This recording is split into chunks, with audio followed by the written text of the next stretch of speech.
Welcome to the treasure room.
Ten, 9, 8, 7, 6, 5, 4, 3, 2, 1, 0. Prepare for vault door opening.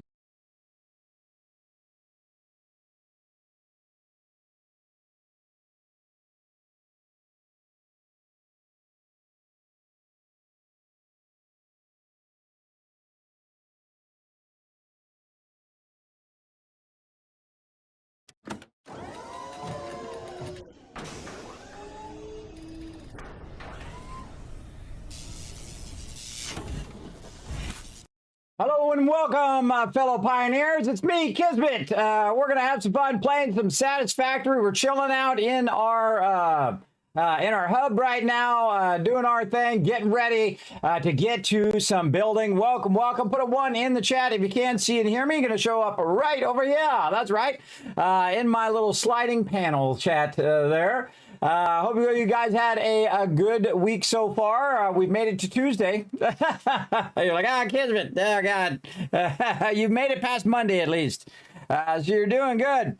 So today we're going to go ahead and get back to building our gigantic kind of modular factory that we've been building. We've been working on our nuclear power. We're on nuclear power day 3 because we had to do a whole bunch of stuff ahead of time. A lot of kind of pre-work and getting a whole bunch of other processes set up so that we can go ahead and combine it with our uranium and then get our nuclear power up and running. So that's what we're going to do today. It is quite the undertaking to do nuclear power, though they did change it. It does seem a lot easier than it used to be. So we'll see how it goes today. And then, of course, we could use that nuclear power to build even more factories, which will, of course, help us try to get to that level 9. We're going to slowly work our way there. We're in no rush. We just enjoy going on the journey. Now, don't forget to go out and retweet, everybody. Hit that like button. Hit that retweet button. If we get 5 retweets and 5 likes there, we're going to go ahead and shower you guys with a bunch of Kiz caps because we got a bunch of giveaways coming up, everybody. Kiz Kringle returns in about 11 days. We're going to be streaming every single day through December for 24 days in a row on behalf of Fallout for Hope and St. Jude Children's Research Hospital. I believe we're going to play some Fallout London, as well as we'll play some Satisfactory and 7 Days to Die and Throne in Liberty, and probably a whole bunch of other games sprinkled in there as well as we get time. It is quite the undertaking here on the stream. Yesterday, 10-hour stream, everybody. I know, man. I'm bringing it big time here to the stream. Hopefully, I can do that every day, all day. That would be amazing. Hopefully I can do that, but we'll be smart and take our proper breaks and all that stuff. Well, at least we'll try. We'll see if it actually happens, but we'll try very much so to get that going on. today as well. So let's say hello to the chat, and then we're going to dive right in. I saw Paul was in there earlier, so we'll throw 1,000 kids counts. He was in there right when I was starting up there. Thanks for coming in and hanging out, Paul. We got Wombat coming in. What's up, Wombat? Thanks for bringing that hype to the chat. We got Alpha. What's up? We got Dio, the wonderful Dio, in there. Getting over it in there doing its thing. Always love to see that. That's Mr. Non-You bringing that love lurker train. Thank you very much. Appreciate that. Paul with a 1. Alpha with the 1 back here too. Wombat Whist. We got CJ. That's Mr. Non-You and I Am Death. What is that? Like a 5 or 6 time combo? Let's go ahead and give you guys a bunch of love for letting me know that everything is working. Appreciate that as well. Some of you are rolling in the caps. In fact, all you had to do is just lurk in the channel. By now, you'd have a lot of caps, everybody. Now, those caps are used for the giveaways that I do. Now, I do random giveaways here in the stream. So, and I don't tell anybody. I just randomly do it. And then, of course, during the holidays, we do like 24 days of giveaways as well as raise funds for St. Jude's Children's Research Hospital. It is our annual thing that we do that you can check out. Now, of course, you can also go in and check your kids caps by going !loot to check how much loot you've got in your overburdened bag of kids caps. I'm sure you've got a lot. Let's see. Yes, Paul with 4.6 million points. I got another bot too that's in there. You can see bot Rick's there as well. That's a whole separate thing that's over on kind of a combination of Kick and Twitch. So. But the one you got, Paul, is 4.6 million. That's awesome. Right now, ranked number 13. Now, you can save them up or use them up. It's up to you. They reset every single year, December 31st at 11:59 p.m. Eastern Standard Time. And whoever is the Kids Caps leader instantly wins something special from me that I'm going to send you as well. But if you don't think you're going to be the leader, then use them up because they will expire. And then it gives everybody a chance to be the leader next year. I know. Pretty cool, right? So we'll get into it. I say we dive right into some Satisfactory. Been very excited to get back to my factory here. Let's go.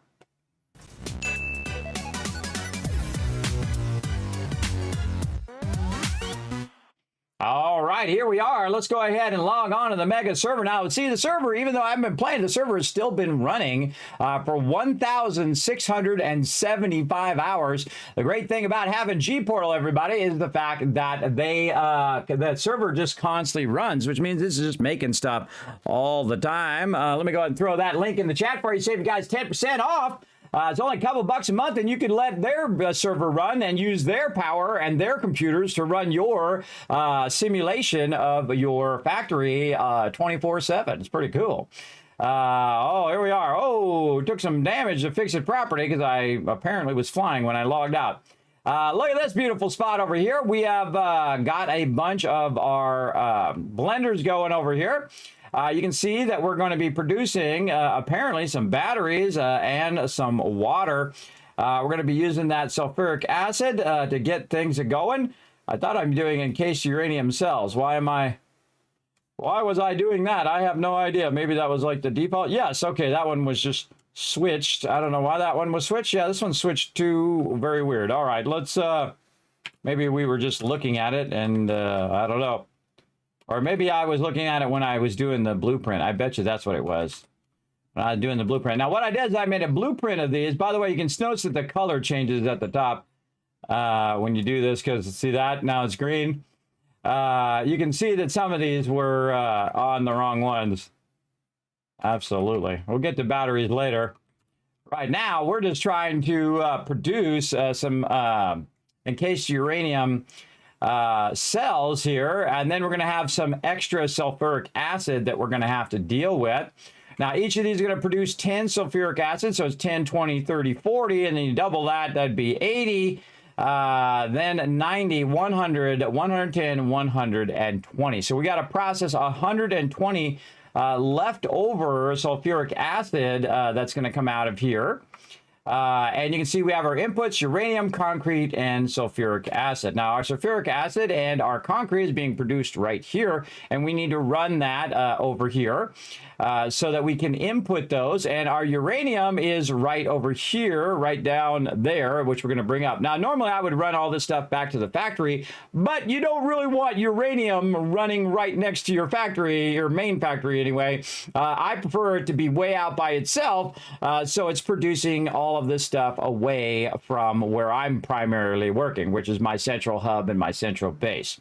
So we're going to go ahead and get that going. Now, I work very efficiently. I don't do fancy builds in the very beginning. I leave that to the end. I feel like I earned it at that point. Then I can make everything fancy and we can really scale it up and go crazy.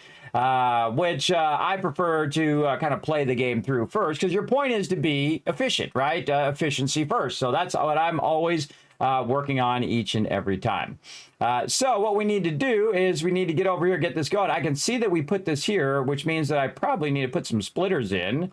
So I can split this across here. And I see that we have our outputs on that side and our inputs on this side. And so we're also going to need to split our uranium in. Yes, so we have a double. Oh, there it is. Yeah, we have a double stacked. Okay, I got to remember what I was doing. I remember that was a bit ago. For our concrete and for our uranium. Okay, so we have that double stacked, and so we have to double split our uranium and our concrete. Our concrete is probably, we'll bring it in from that side. Uranium, we'll bring it in from this side. So we want to go ahead and pick up the splitter, and we'll line up how we're going to do it there. We'll probably bring it, why don't we bring it from down below, and we can just split it up from there. Yeah, we could just split it underneath and then run it underneath and then run it straight in to each of these. Okay, there we go. So we'll do the uranium first. So we'll do that. And then over here, it looks like we're lining up to the corner edge. And we can take this part out, because we're going to probably come up there out of the ground. And then this is going to be excess here. That's going to run that way. This is going to come up out of here. Same thing here. That's going to run that way. So what I'm doing is I'm visualizing in my head right now which way I'm going to be running these, because the left sides are inputs and those are inputs and these are outputs. So the output is going to have extra sulfuric acid that I'm going to need to process. Now me, I don't put it back into the system. The most efficient thing to do is to package it and then get rid of it. That's more efficient. It doesn't utilize your resources as well as if you did put it back into the system, but it is a lot easier, and I feel over the span of what you're doing, it is a lot more efficient to do that as well. Sure, I'm setting that properly. There we go. And then that one into there. And then we'll do the same thing here, right there. Very nice. And like this. There we go. Very nice. Oh, hold on. We a little low on that one. A little low. There we go. There we go. Okay. Now we've got to get another one, which we need to feed the opposite direction, which we'll put right behind that one.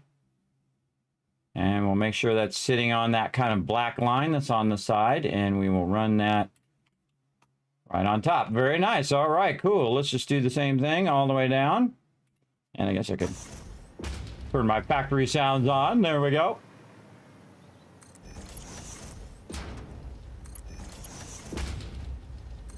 And what we're going to do is just make this nice and easy up here. Just double stack these into there, and we'll do all the logistics down below. And then we need our water inputs, which is going to be fun because that's probably going to be in the way. And we could put it in the center. Let's go ahead and zoop the rest of this in.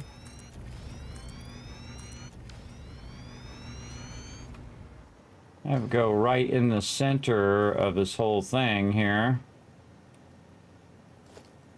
Yeah, so we could just put it right here.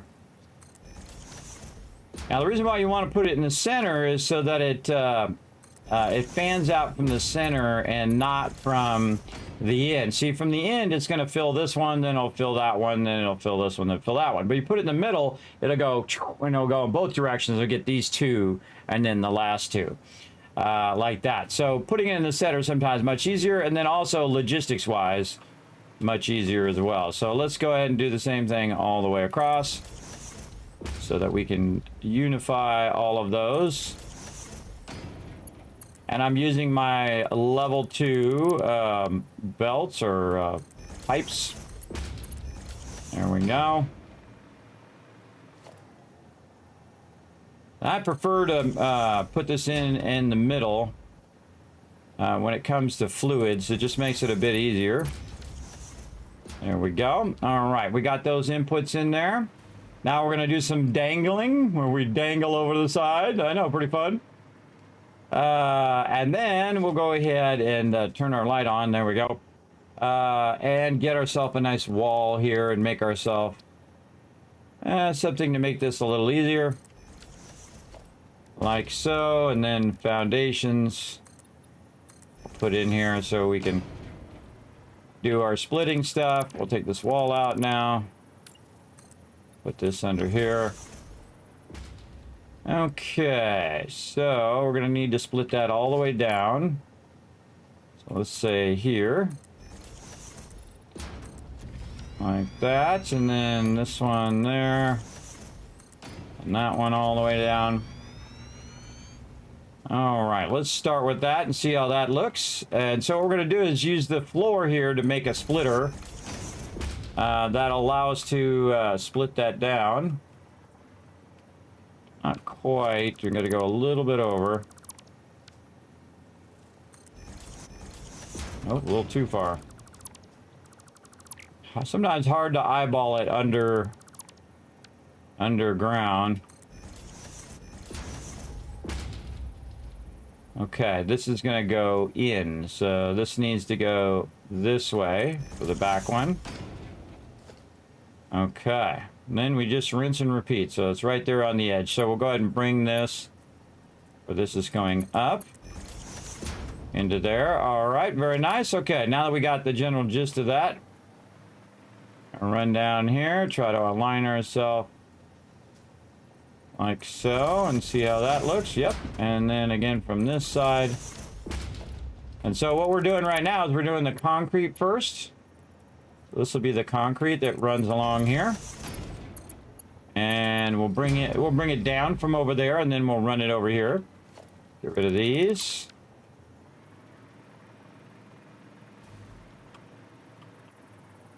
Doesn't matter really which one I run into which one. It just matters in the fact that they're not mixing together. That needs to go back just a little bit. Just a little bit there. There we go. And again, aim at the down edge here. Or really, it's going up. Aim at the floor hole. There we go. All right, one side done. Now we just do the same exact thing, but on the other side. Now, the tricky thing is, again, getting this lined up because it likes to bounce around like that. So I'll give it a couple tries. That definitely needs to come forward. I wish I could just do a whole stack of them at the same time and then move that stack of them around, which I could if I did blueprinting. But I just kind of do trial and error and just get a general idea of where it is. Yeah, a little bit more over. Get rid of all of those. A little bit like this. I always double check it before I say, okay, that's the final one. Okay, that looks pretty good. Then I'll take the top one out and then redo the top one so that I know that the direction is correct. So it's going to be coming, this particular one will be the uranium. It'll be coming from this direction over here, going into there. And so we'll take that, and now go ahead and do this. Uh-oh, why did I run out of power? Oh, I just landed on my own. Okay, see, when you see it do that, everybody, you're like, what the heck? I'm missing. Why did I not put an input there? I don't know, missing an input.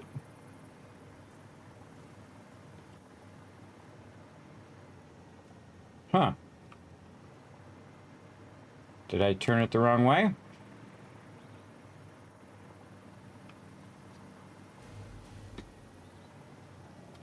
Uh-oh. Something is not right. That middle one is not right. I put it too early. Oh, I put it on the other one. Oh, my bad. My bad.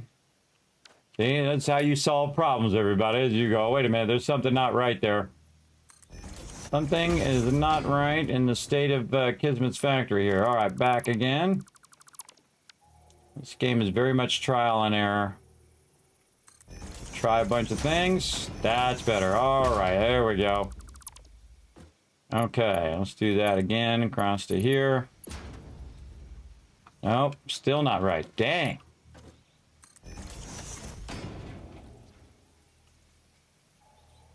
Okay. That's it. We're going to nudge this one into position using our hologram. Some days you got to get warmed up. All right, there we go.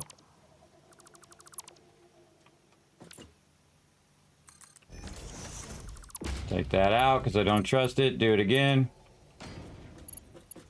This one across.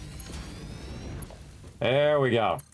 Do it till it's right. That's the important part. All right, we fixed that middle one. All right, now we got to go and do the outside one. In fact, here's what we're going to do. We're going to bring this down and use that as a reference. Like that. Very nice. And then we can take these out. Bring this down. Or up, I mean. And then this one's going to go this way. And then same thing here. We'll bring these back down. Could have just left them there. And then use as a reference. Back it up a little bit. A little too far. Again, really hard to see underneath while you're doing this stuff. But, you know, you just keep doing it until you got it down. It's nice doing it this way, though, because it's going to be not where we can see it. So it's going to be all underneath here and not up where we're at up there. And then all of this is just going to feed up into the under part. So all we got to do is connect it on that side and connect it on this side, and we'll just automatically start feeding. Speaking of, let's go over here to our concrete factory, which I would imagine has massively backlogged a ton of concrete at this point. Let's go up here and check our storage. Now, the yellow part here is just nothing but storage. So this has been running for like a week or so.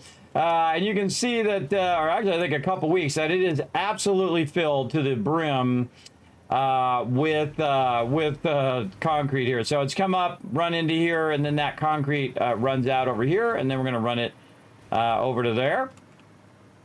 So we can either run it as a double concrete or as a single. How do we want to run this? I kind of feel like we'll just run it down and go from there. Yeah, let's go ahead and run it across first. Like this. And then we'll just use this end part to run it way down. Let's say down to here. Okay. Put that in first. So what we'll do is we'll run it down like that, just so we can see where we put the floor hole, like this, and then I'll put the floor hole in, and then I will go ahead and reconnect it again. But this time, we'll go ahead and use the floor hole to line that up properly. There we go. And then I just take this out again, and this support, and then rerun it again, so that's actually, oops, I sent this the wrong direction. Should be going in and not out. There we go. And send that in there again, just to make sure that that's all working. And you got to see it going down the thing. There we go. We see it going down the thing, then we know we did it right. And then we'll run this across, just to make it easy for us to get under here. And there we go. Now, I'm a big fan of using these conveyor walls. Now, what I'm going to do is use a conveyor wall that's going to kind of straighten this down the center like this. So it's going to kind of be offset. Come on. There we go. Okay, or not. Come on. There we go. I have to click that way too many times. Like that. Now, I'm also going to grab the sulfuric acid and bring it down and then actually attach it to the same wall. So it really makes it nice when you can do wall holes like this and then use the same thing to run pipes with as well. So I just put them on the side. Now we're going to bring this forward by 6 or whatever's convenient. So we'll go 1, 2, 3, 4 in this case. So we're then going to turn this and have it run this way. So we'll go ahead and get that in, hit R so that it does a perfect little 90 there, and then go across here. Now I could just use it where it attaches to the roof, but I'm also going to use it for my piping, so good to double use it. 1, 2, 3, 4, 5, and 6 right there. Very nice. Run that across.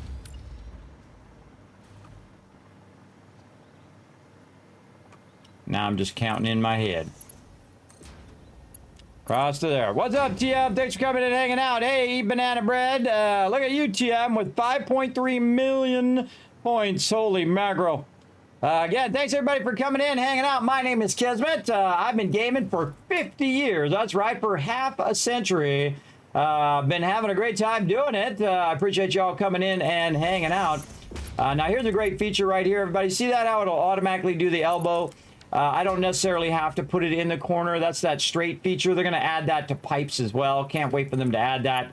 And then this right here, we'll go ahead and turn that straight feature off just so it does a nice little angle. And it's going to start to feed all of that concrete in there, which means the concrete's going to start back up again and make even more. So we're certainly not hurting for concrete, that's for sure. And that should be running up here, and that's running on the top, as we can see. Very nice. Notice that this one is filling up much faster than these ones down here, but we'll see it start to speed up here in a second since that one is totally filled.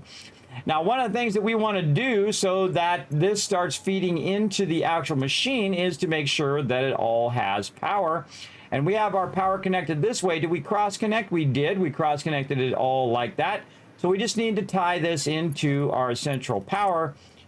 So what I'm going to do is go ahead and attach this over here on the side. And then we'll just run it along this edge all the way to there. Let's say right there. And then we can go ahead and say, okay, where's the power attached? I think it's probably attached on this side. No, it's not. It's attached on the inside here. Let's go see. I'm using my hover thing. Yes, it's right there. I'm using my ability to hover here using this power. And I'm going to put this right here, and then we'll go ahead and attach it. Certainly going to try. Nope. Okay, we're going to have to do it manually. Okay, no problem. I got this. Right there. And then right there. There we go. I love to put it down below the foundations because it's really easy not to have to look at it down there. And then this one's attached here, and there we go. Now it's going to start feeding it into the machines because now the machines have power. See, very nice. That's what we want to see. We want to see them all be yellow now because we need to get that power up and running. Something else I like to do just for my own benefit so I can check the power just in case I'm getting low on power or whatnot is just to make a nice little power pole just anywhere around here. If it decides it actually wants to do it today. Okay, right about right there. There we go. All right. Then we can look at our overall power grid. Right now, only using 12,000 out of 25,000 power. That's right. We actually did turbo fuel this time. So we went in and converted our regular fuel processing into turbo fuel, and that basically doubled our capacity from about 11,000 to 25,000. Really boosted it big time. And so you can see it's got a massive amount of power. So not even close. I could do everything I've already done again. Which is a lot, everybody. I have a lot of stuff going right now. But again, this is just getting started right here. So now that we got our concrete feeding into all of those, and that'll go pretty fast over here. Now, another thing I could do is what I call double feed, where you could have another one come out and run that one down and then run it in here to fill it up faster. But I'm not in any giant hurry because it's going to take it some time to fill up all of these anyway. While I'm doing the sulfuric acid and running that as well. So we got to go ahead and tap into our sulfuric acid that we're running over here. And I'm sure this is backlogged as well. I hope I made a thing. I think I made it in the front. Oh, look at all that coming up from down there. That's a bunch of water, it looks like. Yeah, a bunch of water backlog. Very nice. And then I should have a bunch of sulfuric acid in the buffer down here. I do. Very nice. Very nice. Why that's not full after all this time, that's kind of weird, but whatever.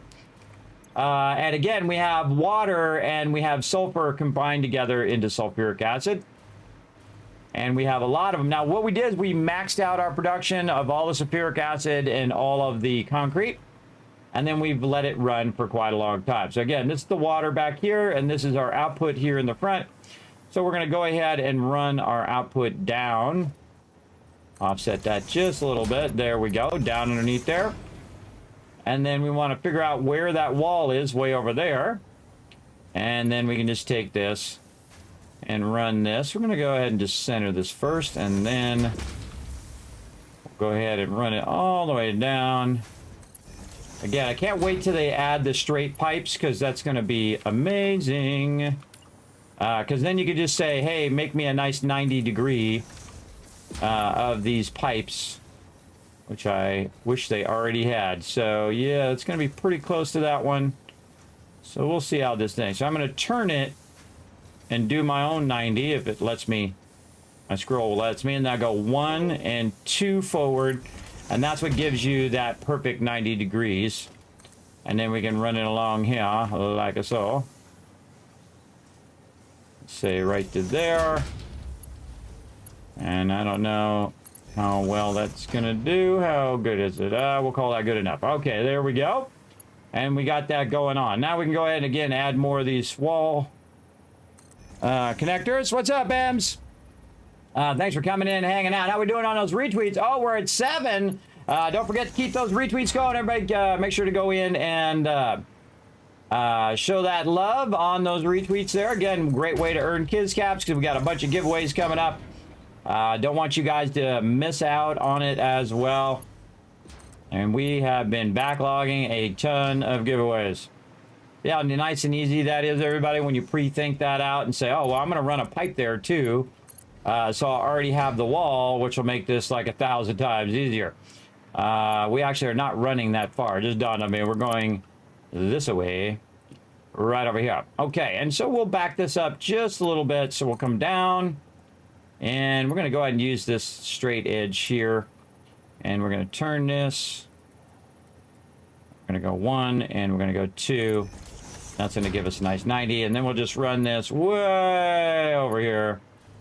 Right there. And then just keep running it way out here. Now, again, you don't want the end piece, the connector piece, to be right lined up with it. Otherwise, you can't put in your pipeline junction, which is what you really want. Now, lining these up like this is a little rough, but what I do is I usually get myself lined up to it, and it doesn't have to be totally perfect unless you're that person, which I am, so I try to make it as perfect as possible. But this game is all about first learning the mechanics and then making it beautiful. Uh-oh. Uh-oh. Someone's trying to get me down there.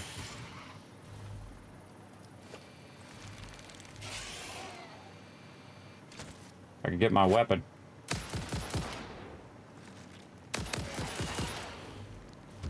Oh. No bullets.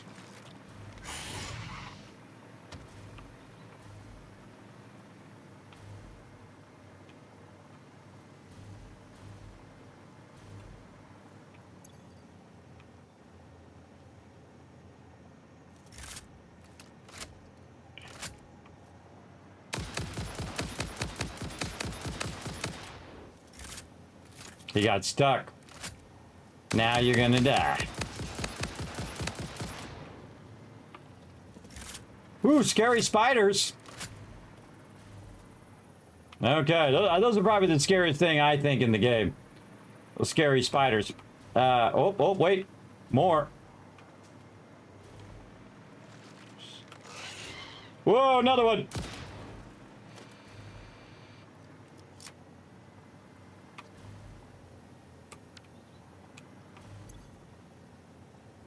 See if we have some novelists. I would think I have a bunch of them, yes.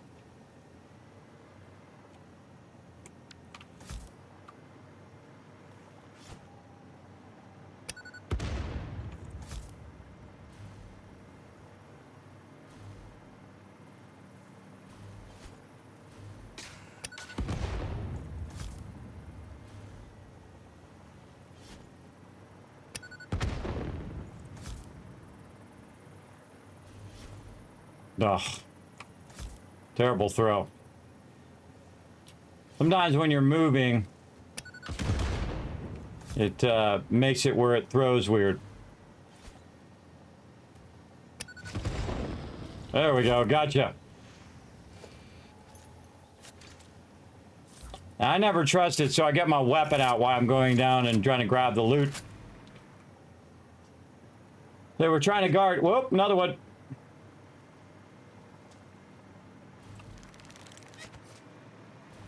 Oh yeah, over here. They try to jump at you, but if you got this hover pack, you got a vertical advantage on them. But they can't get to you. Jeez, a lot of these suckers. So creepy. They're guarding this little purple guy down here. Let's grab him. We did all of that, we might as well grab it. All right. A little distracted from what I'm doing, but that's okay. Let's get back to it. That is not lined up.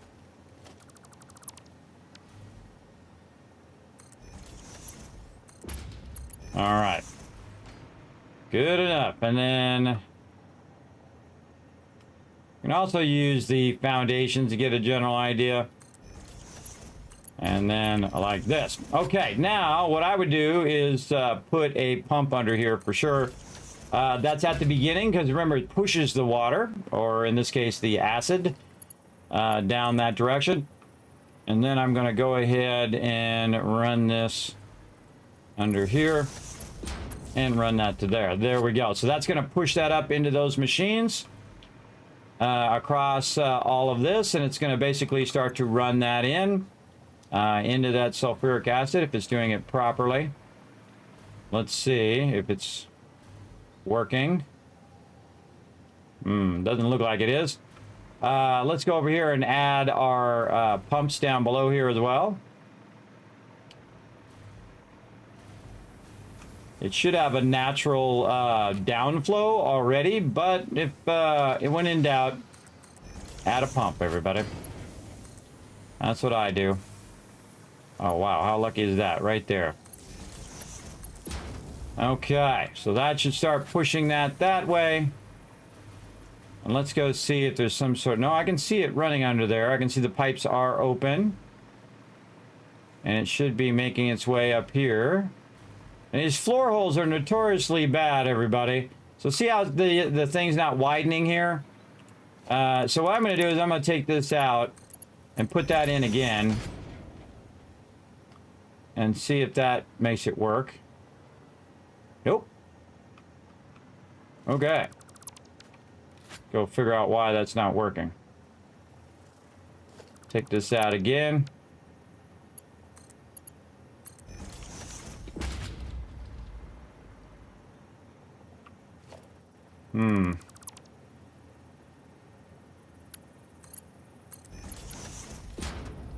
Nope.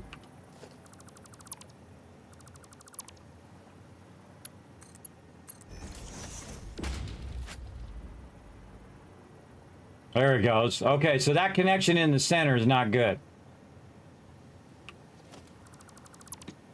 Something to going on with that connection. That's okay. I'm gonna make this nice though, so I'm gonna go No, we'll go like this. Easier. Like this, and then move this forward by 2. So we have a really nice 90 degree there. And that should then, again, when I see this starting to widen, then I know it's working. And then down here, starting to widen. There we go. And that's now feeding into those down here. Okay, that's working. Okay, let's go over here and do the same thing on all of these, because apparently this center junction does not want to work today. Hey, I don't make the games, everybody. I just play them. So if I see a problem, I just improvise a solution like that. One that I know works. Yep, there it goes. Okay. In the long run, it doesn't really matter anyway. Doesn't matter what should work, only matters what does work. Something like that. And again, watching it widen over here. All right, there we go. Sulfuric acid flowing in. Very nice. Oh, Kismet Love Train coming in. Thank you very much, Seth, for that 35 months of sub love. Thanks for the follows as well. Whoa, some follows while I was offline, too. Thanks for those follows, everybody.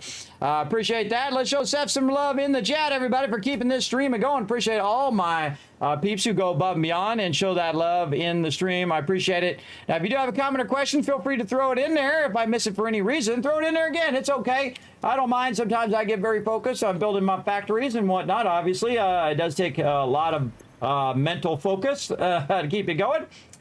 So we got that going. Now we got to deal with our sulfuric acid. Again, we have 4, 8, and 12. So 120 worth of excess that we need to run out. So we got to figure out a bit of our packagings, because what we're going to do is we're going to take that sulfuric acid right over here. And we're going to go ahead and package our sulfuric acid right here. And it's going to be able to take 40 in per minute. So that means that we've got 10, 20, 30, 40. So each of these is going to need their own packaging thing. Now, of course, to do packaging, I'm going to need to make empty canisters right over here. So we're going to also need a constructor to go along with it. And we'll make canisters down here. So we need plastic to make canisters. Now, plastic is going to be the toughest one, because plastic is made from oil. And so we have to figure out where we're going to get some oil around here. Wherever we are, there's actually some oil right there, crude oil. Let's see where we are. Way out here in the middle of nowhere.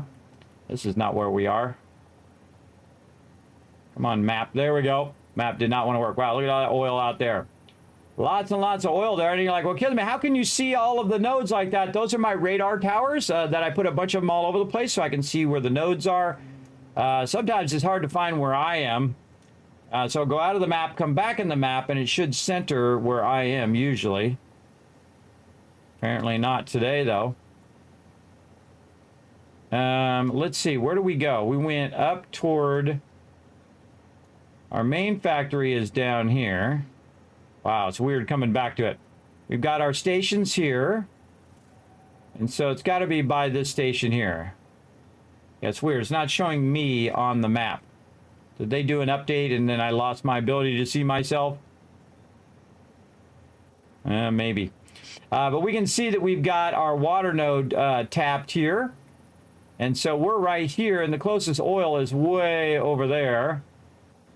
We might have to build a train. Now, we could grab some oil from our primary factory, but we're kind of using all of that.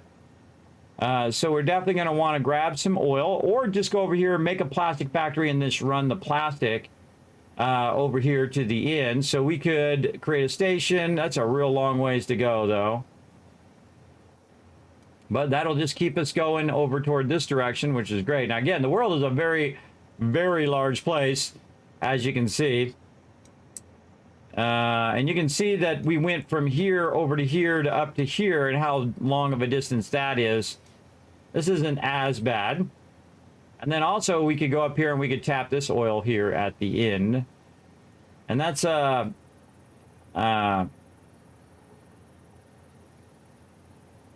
pure node, it says, or impure node. I never know what that is. I think it might be a normal or impure node. We'll find out. So yeah, we need to make ourselves a little bit of a thing so we can make that plastic on its own. So it'll be completely separate from the rest of my stuff, so that it won't rely on the oil that I'm already using, and it'll be completely of its own volition. So we're going to need to tap into that and do a whole bunch of plastic production. Then we're going to bring our sulfuric acid in our empty canisters. We're going to need how many? We're going to need 40 per. And we're going to have 3 of these, so that would be 40, 40, and 40, so 120, which would be 2 of these. So basically, we can go ahead and say, put this in the center. Let's go ahead and align this with the output. So we'll bring this output forward, and we'll say we'll go about here. And we'll use our packager, and we'll get our inputs lined up. Let's say something like that. And we'll take this back out. And this is going to have to go up into the packager, which means I'm going to go ahead and just put a pump right there, because I don't want to mess with it, and then tie that into power. So that's going to pump that right there. Doesn't have any output yet, so basically what I'm going to do is package the sulfuric acid here. And then I'm going to do the same thing over here. I'll go like this, and then get an idea where we put that. Let's say somewhere here. Run that into that one.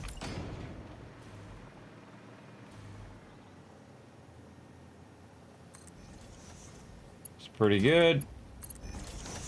Okay, so each of these is going to have its own individual packager, which will make that easier.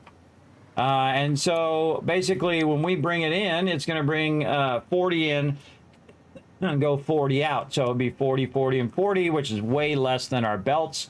Then what we're going to do is we're going to run that into a container over here. Oh, I got a bunch of resources in that container. I just noticed. Run that into a container, and actually I'll just line this up off of one of these. Let's say like that. There we go. And then we'll want to merge these together. So we'll put our merger here in the center. And this is really an easy merge. Sure to switch it actually to merger. There we go. And that'll go there. And then this one will go over here. We'll make it straight. And so we only need the one merger. So it'll merge from all 3 into one, into this thing. And then we'll take this and we'll move this off to the side. Grab all this random loot. Actually, there's a whole bunch of stuff in there I can just put right back in here. Like so. I already have maximum amount of those. How about these? Yeah. Put some of these back. Oh, those are maxed too. Anything in here that's not maxed out? Probably these. Ammo. Oh yeah, put all our ammo back. Just to get that going back into the dimensional depot. Just allows us to, you know, kind of multitask. And then we're going to have our awesome sink. Because again, we're just going to get rid of it, everybody. Again, you can rework it back into the system, which is totally a valid thing to do.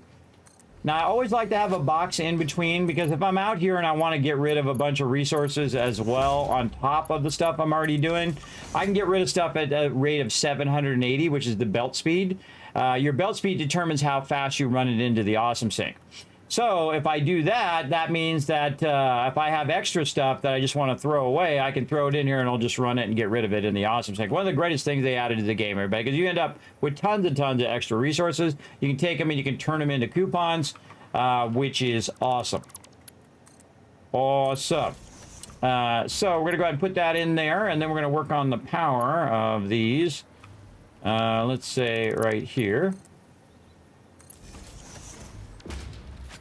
And then this one, we're going to tie all this power together, but underneath here, and we'll run this back to that power. This one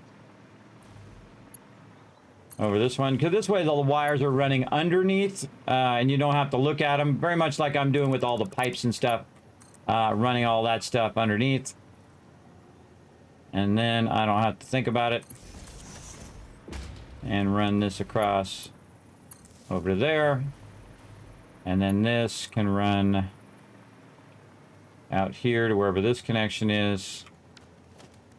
Let's upgrade that connection. There we go. So we can attach more wires to it like this. There we go. Okay, and those should turn yellow. Oh, the one at the end is red. If it's red, then I screwed something up somewhere. Like not telling it what it should be. There we go. Okay, we can put all these back in now. Like so. We have that all looking good. Okay, now we have to get our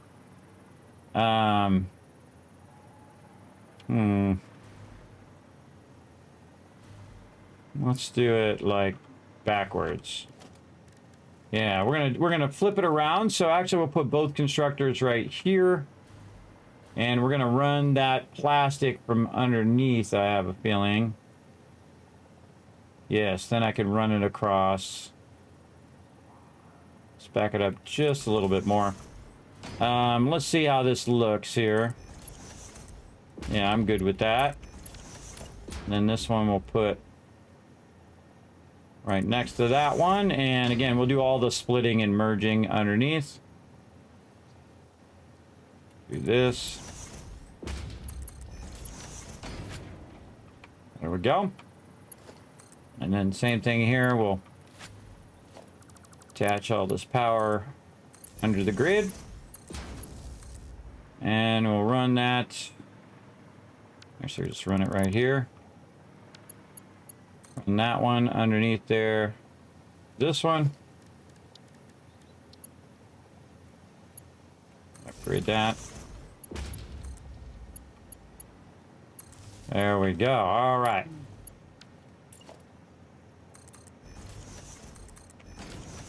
Okay, and then tell these what to be. These are going to be our canisters, and we'll copy that. We'll just paste it into this one. Okay. And now we just need our plastic. Now we also want to split this all the way down. So we're going to go ahead and sneak a little splitter under here. Going in this direction. There we go. And then this actually is going to be a merger.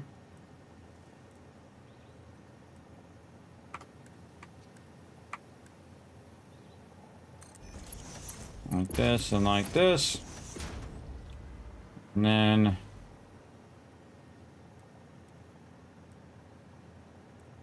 put her this way. I like to leave a little bit of a gap so I can see what's going on there. So it's a merger, then a splitter. And then a splitter after that. This, come out. This one's gonna split like that. And like this. And this one is going to need more of them down this way. Get my thing to go the right way. Because we're going to do a little trick here where we can double up the amount that are going this way versus the ones that are going that way. And what you do is instead of sending half that way and half this way, it won't matter in the end. It's going to overflow it anyway.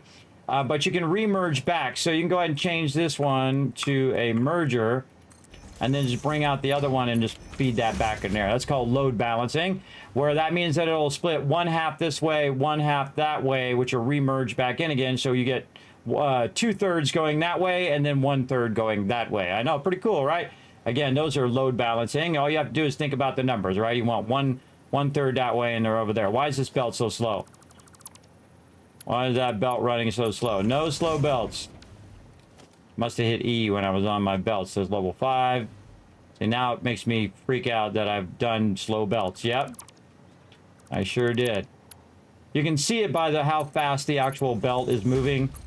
When you see it right there. If I see that it's moving really slow, I know I screwed up. Okay, all the rest of that looks better. Let's double check all of this. Over here. Again, you can hit E to switch between your various items. Sure, that all looks good. Okay, and let's hide our weapon so it stops coming up. And all right, so we got the logistics of all of that going. And again, you see, to do nuclear power, I'm always making like other things other than the nuclear power itself, because you got to get all the stuff, the prerequisites of making your encased uranium items here, your cells, get those all going first, and then you can do all the rest of this.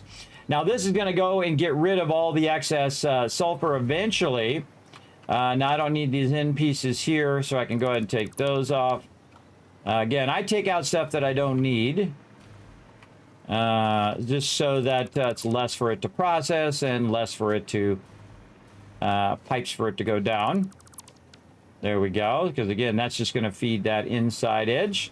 I could also take out these corners right here as well. You can see I'm actually double feeding the sulfuric acid. So I could just take these corners out and make this nicer.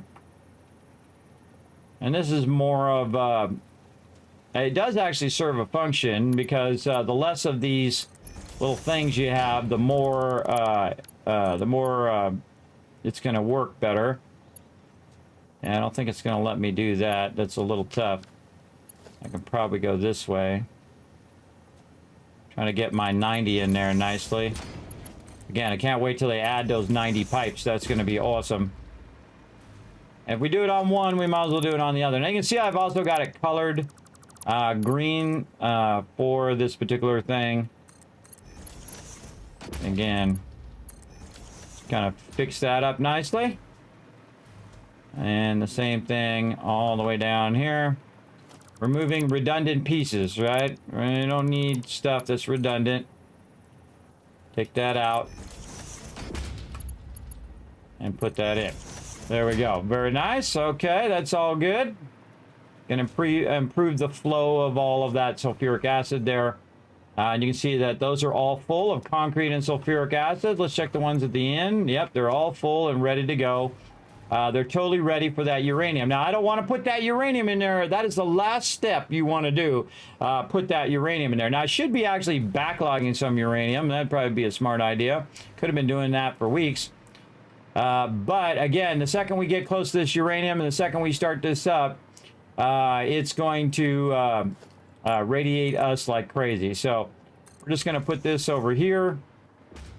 And we're going to go ahead and start to backlog this now while we're busy doing other things.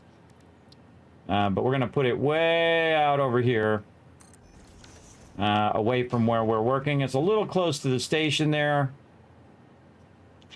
I don't really like it that close to the station. Let's move it out here.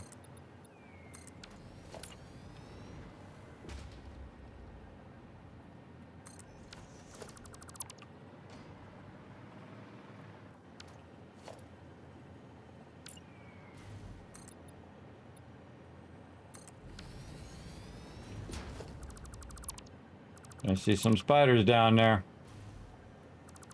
I'm going to take this and turn this around the other way. I'm using a Mark III extractor, by the way, my first Mark III extractor.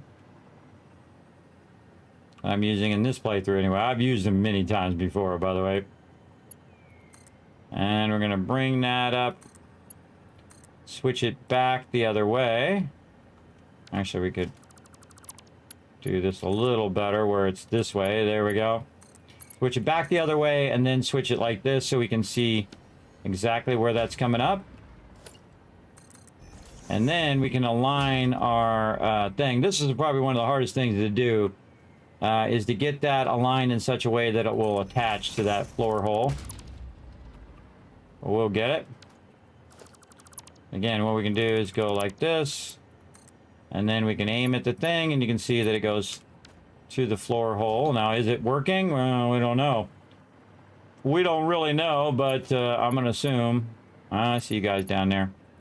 We're going to assume that that is working. And then we'll run it like this. And the reason why you want to run that on the top is so you can see that it's working from really far away. Oh, look at this guy. He climbed up here.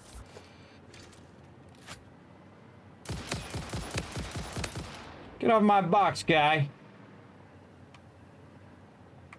Climbed up on my stuff. Don't climb up on my stuff. Little punk. Okay, now comes the scary part where we start up the uranium.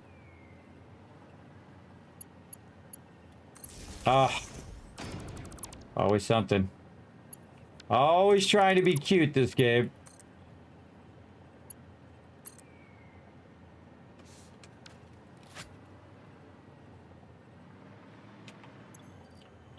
Power shards. Oh, they're right here.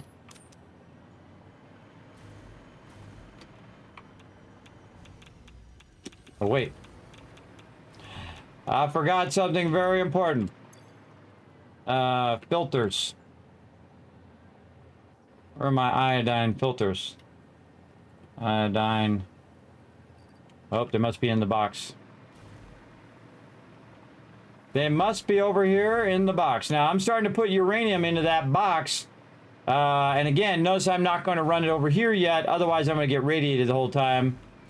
And I have some iodine filters somewhere, I thought. Maybe I used them up.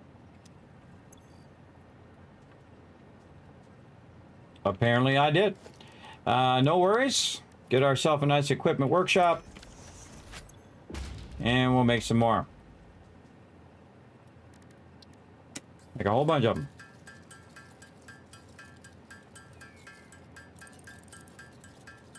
Now what this is, I've got a radiation suit on, and then these iodine filters fix it so I don't get radiated. And you got to make a bunch of gas filters to make the iodine filters. And that's because I want to go down here and overclock the uranium at the bottom here. I overclock all of my nodes eventually. Just makes it easier, less work that I have to do. More efficient. See, right now it's going to 240. And if I overclock it, it's going to go at 600. And that tells me that this is a normal node. That is correct. Okay. Again, I'm going to get away from it. And, oops, something's gonna try to get me. Dream on, brother. And again, see, way away from my train station. So if I come in on my train station, I'm not getting radiated. And then I'll run it out along that edge first and then run it back. And if I run it underneath there and it starts to radiate me here, I'll move it back even further. Because this way allows it to backlog a bunch of that. So when I start it up, it'll go 780 into the actual machines, and the machines will start up. Now, before we can get to this stage, we still need that plastic. We still need that oil that we had before. So we got to run our train way out so that it'll bring our plastic here. And then we can run our plastic into our machines here for it to use. And I'll end up making more plastic than I will probably use. Well, let's go ahead and work on that a bit. And we're going to run ourselves a separate train station. Now, we could combine all these train stations where it would go and go back and forth and do all of that. But this is just for transport right now. It's actually not picking up or delivering any goods on this particular thing. But in a minute, it is. And so we'll land here for a second. And we'll get our train set down below here.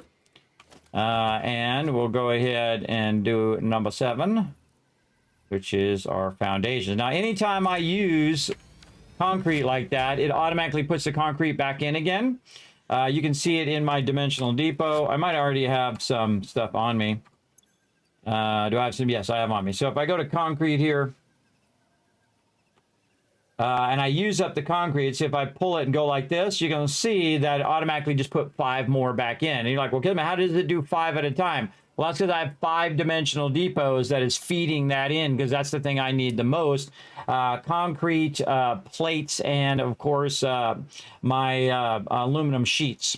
So those are automatically just feeding at the highest rate I possibly can, so that it fills back up very, very quickly, because I use a lot of concrete to run foundations and things like that. So again, we'll just keep keeping on over here. I find it's easier just to land and do it that way, because God, sometimes it's really annoying. Come on. Some days it's tough to get out of the bed. Come on, go on the edge. So it's supposed to go on the edge and snap to the edge, but it's not doing that. Let's go out, try it again. Come on. I got all day here.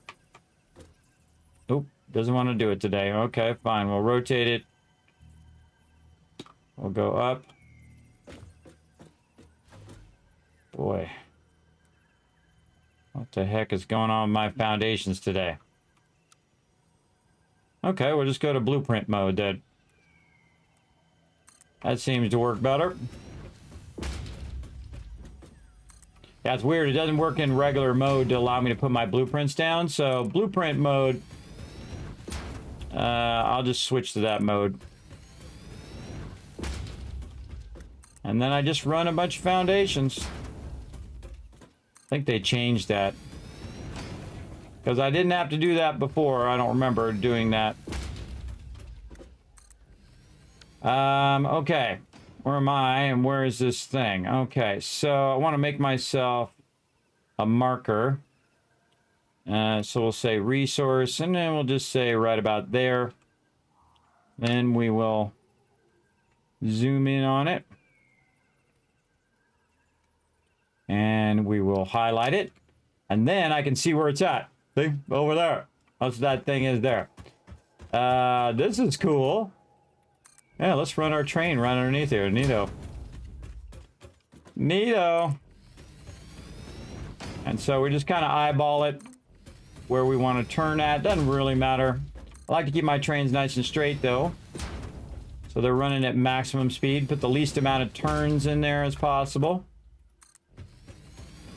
So I'll just do what's known as a dog leg. So perfectly L-shaped run here. You know, like we're pretty lined up. Okay, that's not too bad. It was not too far. Rotate this around. Okay, why are you being weird? This tool is being really weird today. What are you doing? What did they do?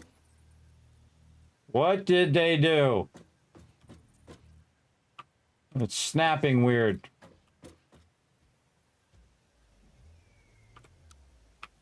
Why do you do that? Okay, that's a blueprint mode. Okay, I don't know. It's acting funny today. Feel like they changed some stuff because look how that is really awkward to align, and it makes it where the arrow is in the center now and not on the edge like it used to be. I played this game since it came out, everybody. They make even the most subtle changes I'm going to notice because I've played the game for thousands of hours. So they've definitely changed that. That is different than the way it was before. And I can see that as a blueprint mode, which is I never change the modes of my building mode usually. And it should have the arrow right here on my side. Yeah. I don't know, it's freaking me out, but we'll deal with it.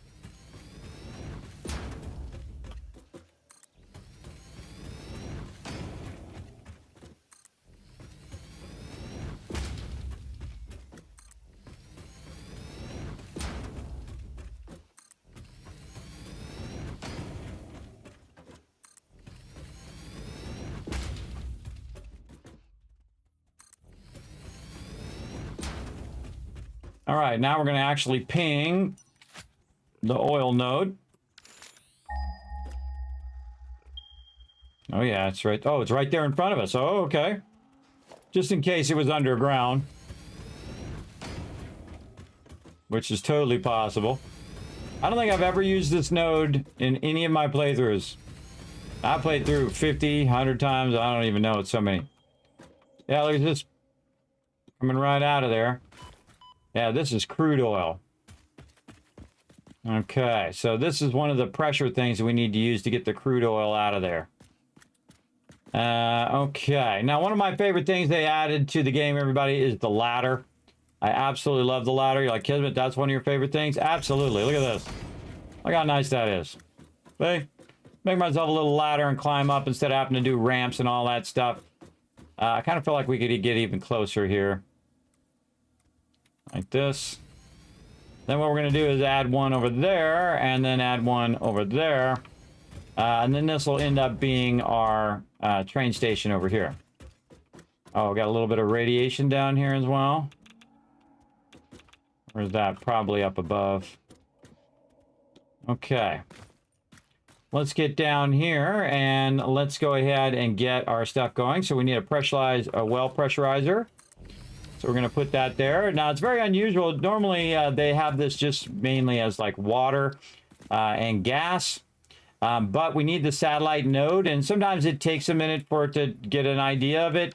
Also, good idea to run some power here. I kind of feel like I'm going to move this back by 1 just to give that a little bit of room. There we go. And then we'll go back and do our general power. Right there. Very nice. We'll go ahead and move this ladder. It'll mouse button the ladder so I can make another one.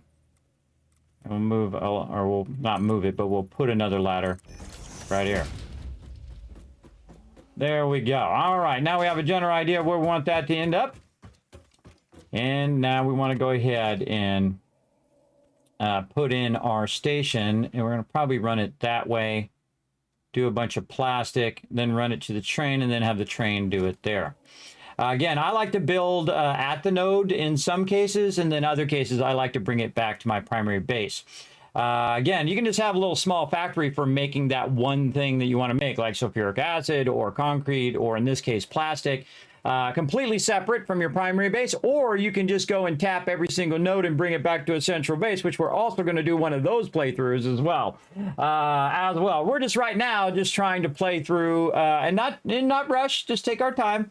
And get to, the end of the game that way, and then we're going to mega build, which is going to be awesome. Again, this is my first 1.0 playthrough, and it's been out for a while, but again, not in any rush, enjoying the journey, everybody. That's the most important part. Now, remember, of course, for official FICSIT corporate regulations.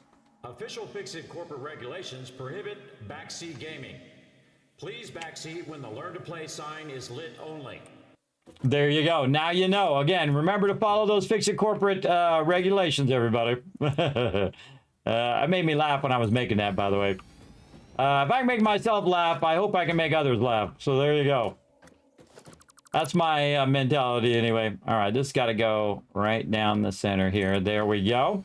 Now, ultimately, this is going to have a cargo thing here if it wants to go. There we go. And we're going to put it on this side, I feel. There we go. And that's pretty much it. And you're like, well, Kismet, it doesn't have any power. We're going to fix that problem here in just a second.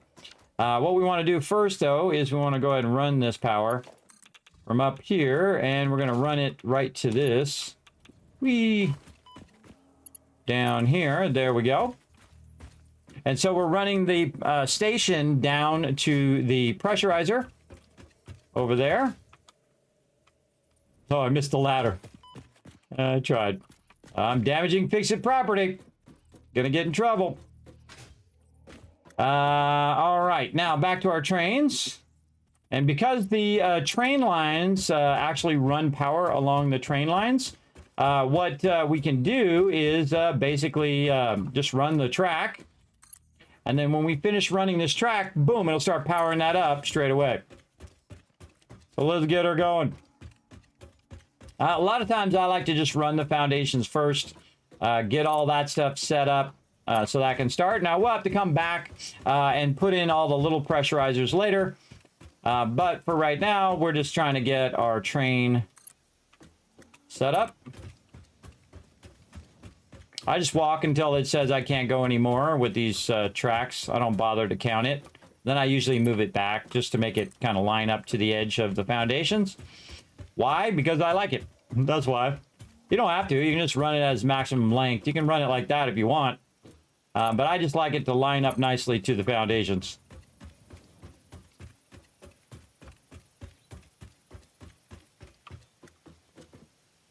All right. Oh, this is always so fun, everybody. It never stops being fun. That's a really magical thing in any game, everybody. If you can make this just work perfectly. Wow, that actually lined up really, really well there. Oh, actually, it's back. It's a forward by 1. Oh, I thought that was perfectly lined up. But we're a little too close. We got to go back here and run this one right to there. That's so we have 1, 2, and before we go into the corner, and then this one 1, 2 back, and then we're going to start this awkwardly because it doesn't rotate properly. Oh, but that is not started correctly. Let's just go like this. And 1, 2 back, which is right here. That should be lined up in the center. Very much nicer. Okay, there we go. Again, I like to use 2 separate foundations instead of just running it on one. And that's purely for me if I want to jump off the train so I don't fall off, or if I want to use my little vehicle. If I lose power or something like that and I want to drive back with my little vehicle, I can, which is pretty great. I have enough room, I could even use like the Doom Buggy or something like that to go even faster if I wanted to. But I just use my little cart, which I always have on me, and now I just put it in the Dimensional Depot. So anytime I need it, I can pull it out of the Dimensional Depot. In fact, you can make multiple cars and put them in the Dimensional Depot in case you forget your car somewhere. And the same thing with extractors and all sorts of things you can put in there so you don't have to lug those things around. Like my chainsaw is a great example. And then all the fuel for the chainsaw as well.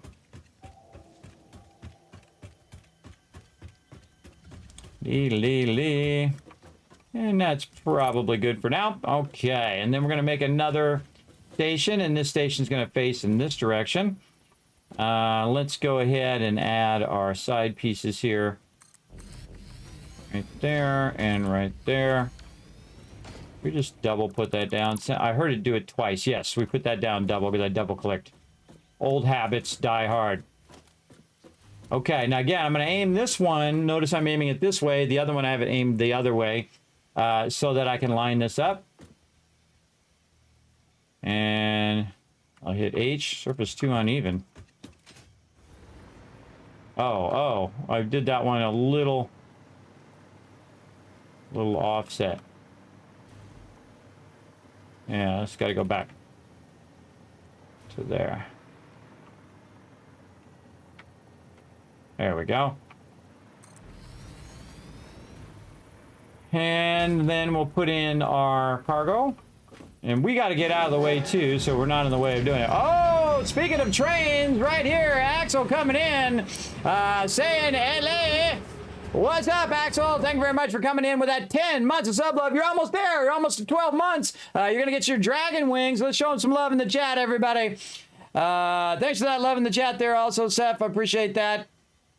Hello to you, Axel. Hopefully you're having a great day. We're having some fun doing Satisfactory, of course. Now we're going to go ahead and tie the power into our train station here. Let's go right down here. Sounds good. And then we'll just tie this across to the one that we already have. And now that should have power. And then it's also running power all the way down the whole system. And you can see we can fly around. And so we'll call this plastic delivery. Like that. There we go. And then we want to make sure that we set this one to unload right there. Then we're going to go ahead and make ourselves a little push-pull train. Now, push-pull trains are the easiest of all the trains because you can aim one train in that direction. And then you go ahead, put in your cargo cart, and then aim the train in the other direction. Just like that. Now, I can also drive the train manually, which is cool every single time. You know who'd lose their mind playing this game, everybody? Sheldon from The Big Bang Theory. Sheldon would lose his mind playing this game. Big time. Ooh, look at this. Oh, well, a little touch on that right side there, but we'll go with it.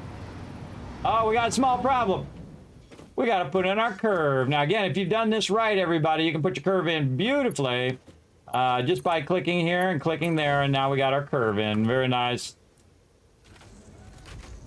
And that should start up our pressure thing at the end.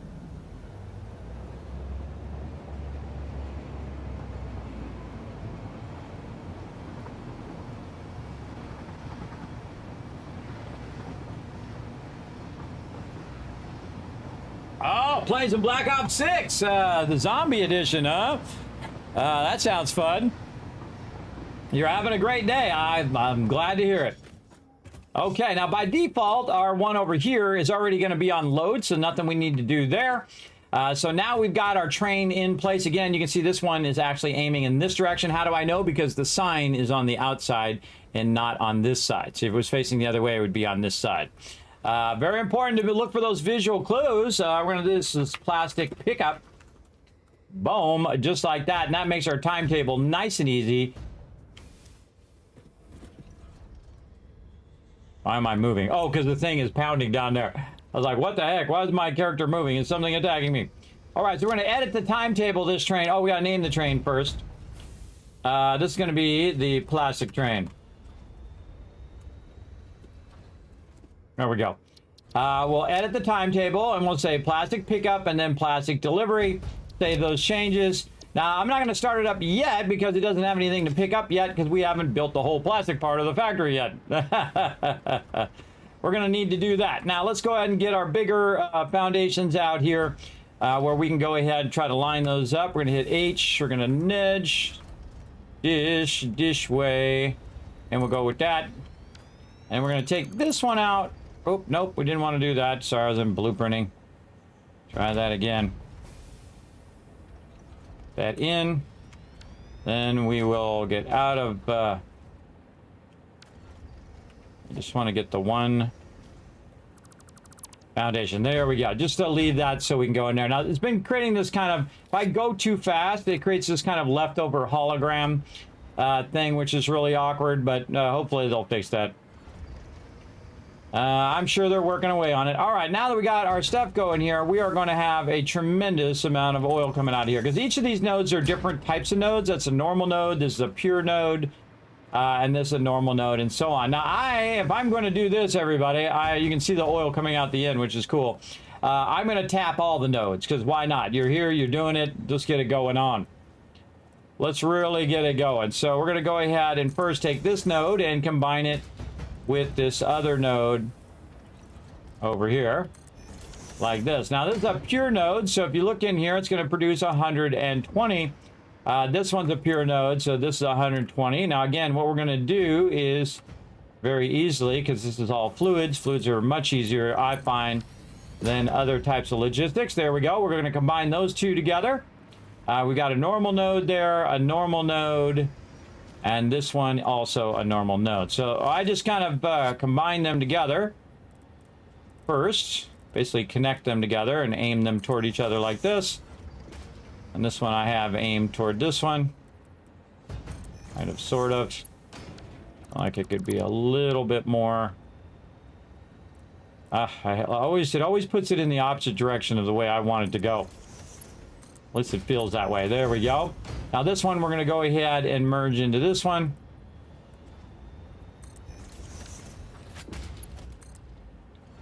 Like so. All right, now we got a little bit of math to do. 60, that's 120.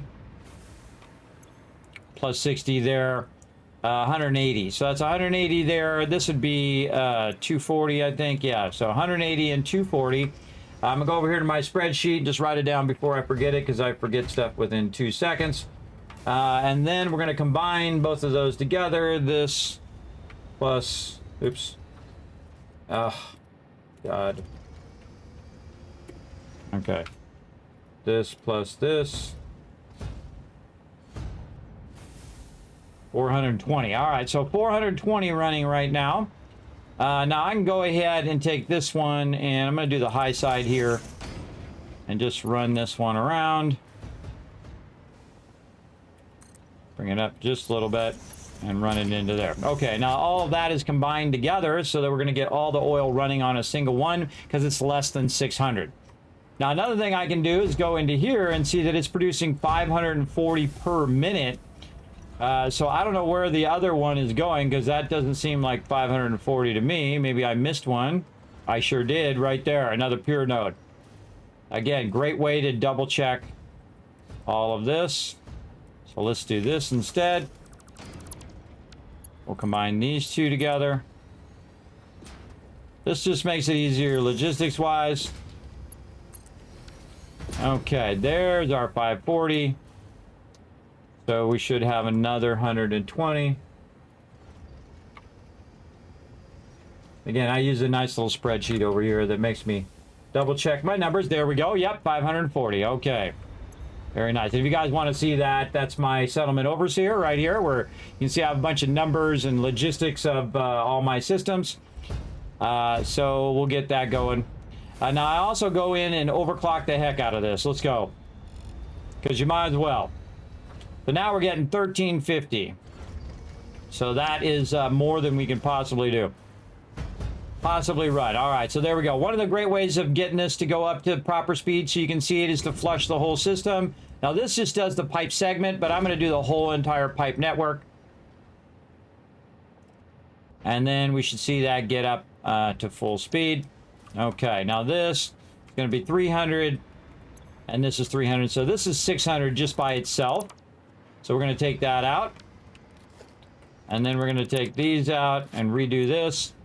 This is 150, 150. So we have a 600. We're probably going to have another 600 right here, because this is going to be 300. And that's 150.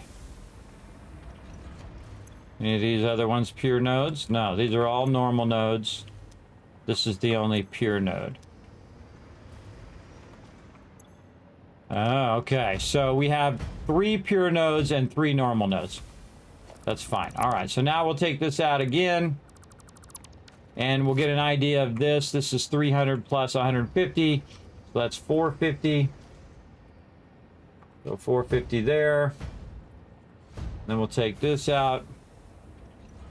And then these two are 300 because that's 150 and 150. And again, you got to manage your pipes. Your pipes can only hold 600. So that's why I'm going to have to separate them like that, because I'm going to overclock them. And then this is 300, and that should be 1350. And if we go check the middle one, it should say what its maximum output is, which is 1350 right there.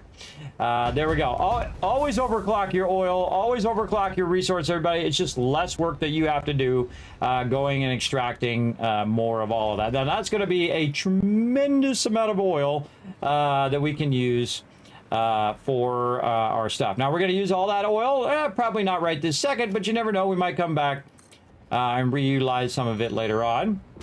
Again, this is a blueprint that I made here on the 5x5, which is allows me to put 25 foundations down right away. Okay, so refinery. We'll go ahead and put our refinery in. You know what? Let's just put it a little bit over. Oh, look at that guy up there trying to shoot me.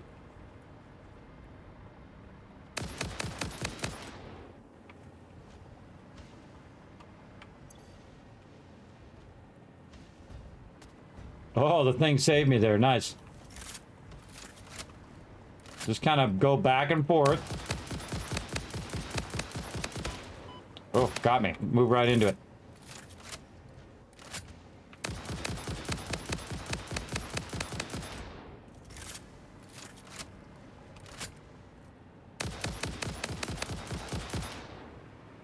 Honk.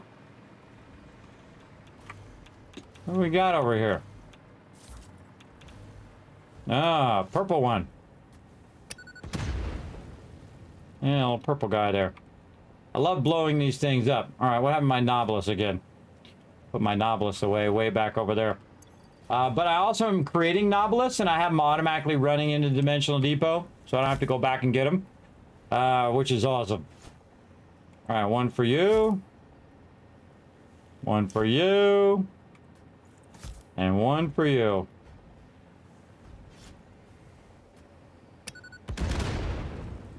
Oh, more over here. I don't know. I don't need to blow these up, but I need to blow them up, if you know what I mean. Sometimes it doesn't let you actually blow them up, which sucks.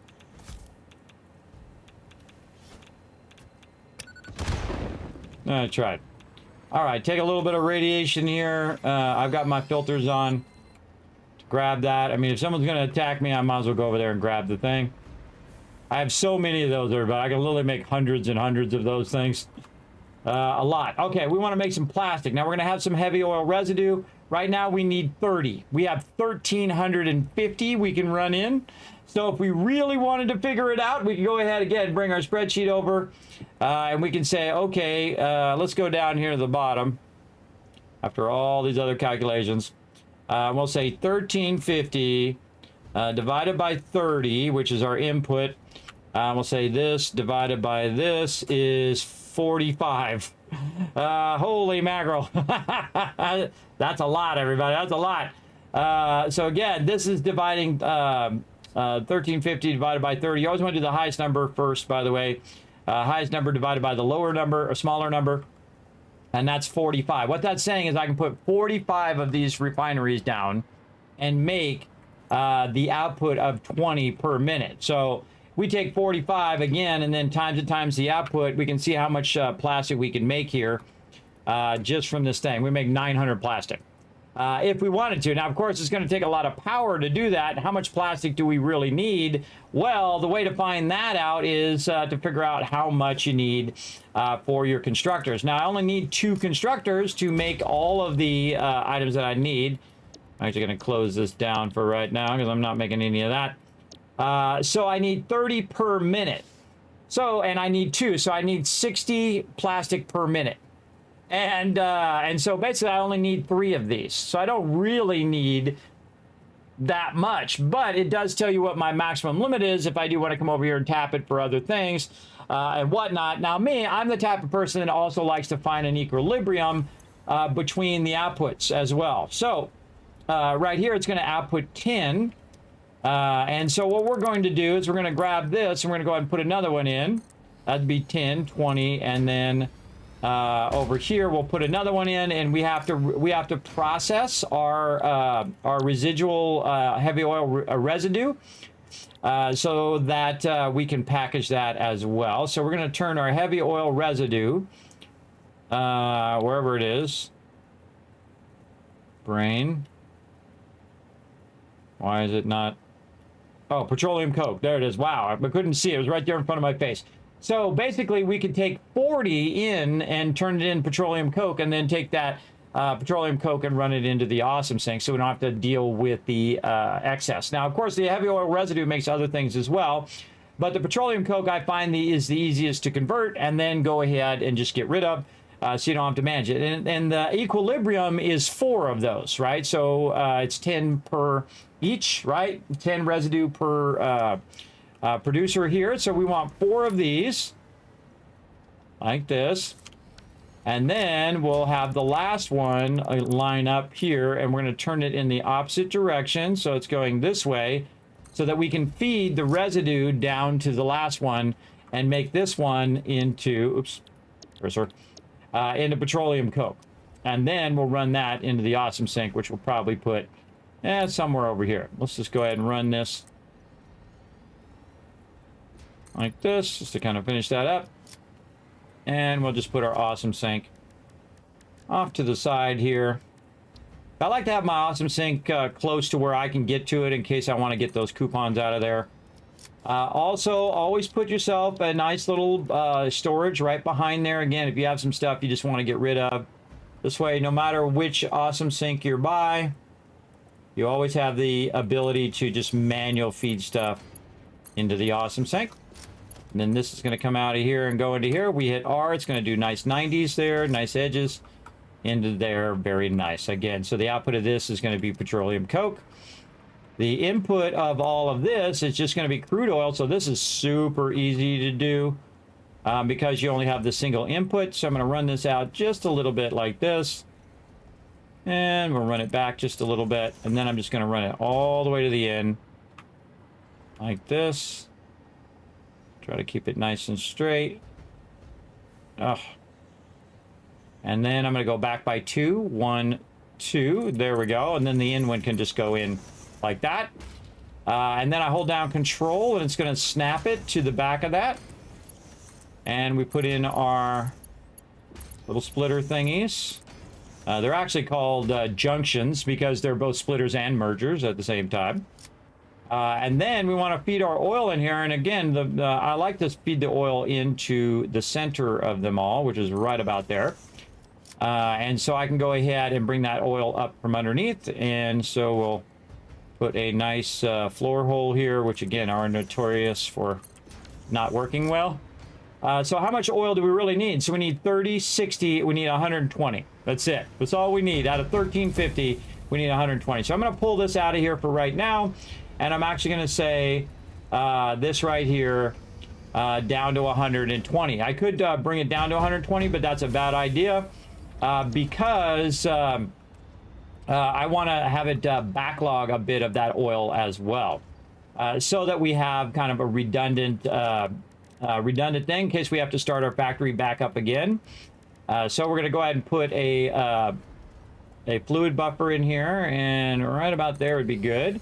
And we're going to have this output to the fluid buffer, but again, if we want it to make it look nice, we can bring it out, back it up by 2, and then do our 90 there. So it's going to come up here and then start to backlog in here and then backlog in all of these. So I'll go ahead and leave this at about 540, so that's more than enough than what we need. And we're going to go ahead and do something like this again. And like this. There we go. So we're going to tie this one to here. Tie this one out to there. And then we're going to look for where our input is right there. And then we're going to make this the actual end point of where it connects up to there. Okay, now we're going to go ahead and go to what I consider the beginning, which is right here. And we're going to push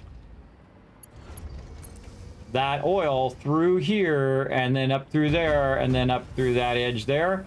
Now, I don't trust it, so I'm going to actually put 2 pumps in because I'm going to do it also on this low side. When in doubt, add more pumps. There you go. So that should push it from both sides toward this way and then up. And then it should start doing it right now. It should already start to backlog our crude oil in here because we haven't started up our factory yet. And start that crude oil up in there. Now, we got to do some logistics here in the front, which I would do the lifters first because those are the ones that are going to be the trickiest to get started. And we want to put those up on top. And then usually I put the fluids at the bottom because, again, that's a bit easier in the long run. Now, you don't want to put your pipes in first, though, because that's going to be super awkward to do. Oh, that's a little far out. Let's put that just a little closer. There we go. Very nice. And then now we can just line this up off the other ones. Just left clicking. I'm also watching the direction of the inputs. And then we're going to hit F and then G just to get the splitters. We'll take out the bottom splitters because we don't need those because it's going to block our pipes right now. Then we never trust our lifters. These lifters will not work. Take those out. Never trust those. Put them back in again. Make sure they're going the right direction. All looks good there. Up and in. Up and in. Make sure that thing doesn't flip the wrong way too because sometimes it does. It'll flip backwards and you put it in there and it's like aiming the other way when it's supposed to be going that way. It's really annoying. All right, now before we put our final belts in, let's go ahead and do our pipes. And we're going to run our pipes out and under again, and then again offset it by 2. Then I just run this all the way to the end. Line that up. Where's that at? Right about there. 1, 2. The one at the end, you don't need a splitter thing. That's just a waste of your time. See, sometimes this doesn't snap when you have this already in, which is a little annoying, but, you know, you make it work. I don't know why it does that either. I don't know why it doesn't just snap like it does if you don't have these lifters here, but whatevs. Okay. Now this is the output. So what's going to do is output that that heavy oil residue, and that's going to go out of here and end up in this last one, which is going to convert it into petroleum coke, which is what we want. And then it's also going to output the plastic, which we're going to go ahead and run our belts for our plastic, just like this. And all right. Oh, nope, that's not going to go in there. Nope, this one right here we don't need. Don't need that. We need to run some power from over here. Let's run some from over on this side since we already have it running. upgrade this connector. Where's our connections? Here in the back.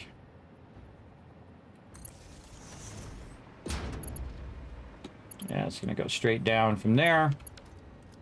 And these, you know what I love to do? I love to do this, everybody. I think they should automatically snap to the top of those. So I absolutely love doing that. Just putting them on top of my mergers and lifters and stuff. I think that's like the perfect place for those because they're up out of the ground and out of your way. I think that's pretty amazing. Myself, there we go. We've got all of those connected nicely. At least not as nice as I'm going to connect them. This one actually we could probably move here just to make this a little easier to connect this down. Over there. There we go. All right. So now it's got its thing, and you can see these are already working. The other ones are red because I haven't told those what to do yet. So I'm going to copy paste oil in there. That oil is going to start up. This over here is got power, so it's going to start working its magic. And we're going to start to see it producing some plastic and petroleum coke eventually coming out of there. And I kind of backlogged a bit of the oil, or a whole lot of oil, while we were doing all of those things. And that's why I got that connected first, so it could backlog. And then it can very easily fill up all four of these very, very quickly and get the plastic going. So that's going to go over there. Now, also what I want to do is have this plastic come out of here. Has it produced any plastic yet? Oh, it has, but oh, again, look at our lifters not working properly.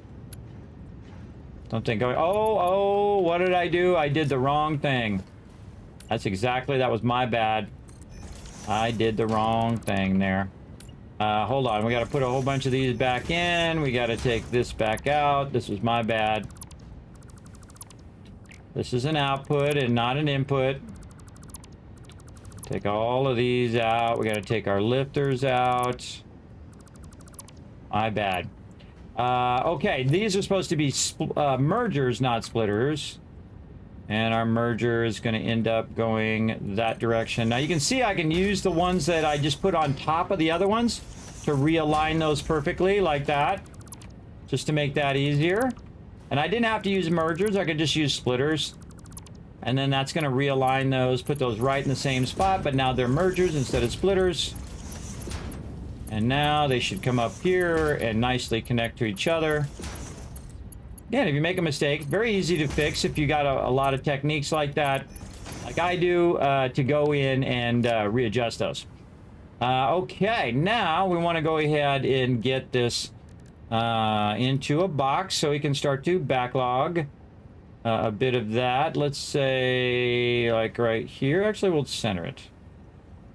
Or center it around right there. Then we'll go here and we'll use our straight so it comes in and does a little 90. And then we want to get it over here to our factory. So I'm going to actually do like a double, kind of a double box here. Just to make this easier. And we'll just run it to there. And this. Going to run very close to that, but it's not going to touch it. All right, we got 10 minutes till the server restarts. All right, there we go. And that gives me a bit of a backlog as well for that plastic. And I'm going to go ahead and let that start up and get that going. I could also overclock this, by the way, and make this go faster, and then overclock this to balance it out. So you overclock both of them, those four and these four. And if you figure out the numbers, you can get it going. I can also multiply this so that it's with my summer sloops. I could multiply this and make the output go basically double the output for the same amount of input, which is awesome. But don't need to, because this is actually more than what I need. I actually only need 60, so 20, 40, 60, and I'm making an extra 20, so I'm basically making 80. And the reason why I do that is so I have extra plastic. I always prefer to make a little extra, because then it has a big backlog of that extra plastic. Now, we're going to go over here, and we're going to tell this train to get started up and have it start to bring a bit of this over there. So we're going to turn on self-driving, and we're going to see what it does. Oop, I'm in the way. It's going to go ahead and grab what it can, put it on the train, and then it's going to run the train back. There's not really much else we need to do over here other than to make sure that our our awesome sink has some power. Okay, that is absolutely not what I wanted to do. There we go. I wanted to attach it to the side. There we go. And then we're going to run this all the way across. Over there. Always double check all your systems. Make sure that all your belts. See, I looked at the belt there and I could see that it wasn't going. But then again, I have a backlog so that it didn't just stop. It went into the backlog and then it's going to burn up all that backlog as well. That's why I have all these redundant kind of caches to cache the items so that they can start up while I'm finishing the whole process, which is great. Okay, so that's going to go. And again, this will have a good amount of backlog by the time it brings it back. And we're going to end up with extra plastic. Now, it's not processing the plastic on the other side yet. We still have to connect in the plastic, connect in all of that. So we'll let it run for a second first. And then what we'll do is we'll check it from there. It's fun but stressful. Yeah, I bet so. What's up, Gorix? Thanks for coming and hanging out. Oh, you're rocking your dragon wings. Look at you go, Gorix.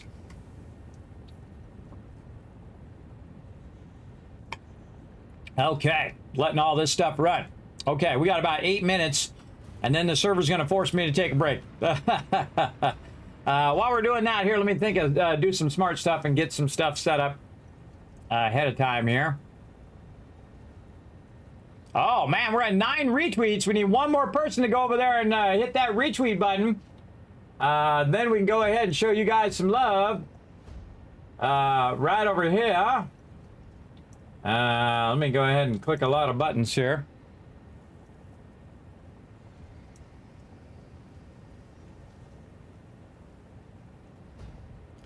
Okay, okay. Looks good. All right, waiting for our train to come back to give us a ride. Everything seems to be going good. Again, we have a nice backlog of oil there. This is looking really good. Plastics processing.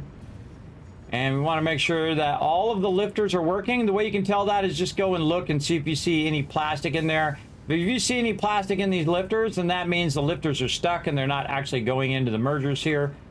But they all look good. And we can see that heavy oil residue coming through, being processed to petroleum coke, and that petroleum coke going in there. And that's it. That's all you need to do, everybody. Pretty easy. To set that up just right here by the node. And again, if I need more, if I want to make 45 of these and make 900 plastic, I absolutely could. Don't need to, though. Oh, let's get on to trade. Whee! Here we go. I'm not doing nothing. It's automated. Look at our tower just floating out there. There's probably something under it. I must have set it up on something. Did such a wonderful job in this game, everybody. The whole world building is phenomenal. So awesome. Whoop. Oh, look out. Oh, it knocked me off. Oh, you can't ride on the top if you're getting knocked off there. It happens. Reload my thing while I'm at it. There we go. About my gun. Can I reload my gun? There it goes, dropping off our plastic into there. Okay, now we got to get our plastic over there where we need it. We could probably use right here. And we'll just run these forward like this. And we'll go ahead and just put ourselves a nice little plastic storage. And let's say along that edge. And then bring that right over to there. Easy peasy. There goes that plastic. Very nice. And then we'll just run it underneath, utilizing our floor hole. Just like that. So we don't have to look at it. Okay. Now we'll go ahead and just up another wall here. All right, turns off my light. Really irritating. I don't like it. Every time I get in a train or a hypertube, it turns my light off. keep my light on all the time. Never need to turn it off.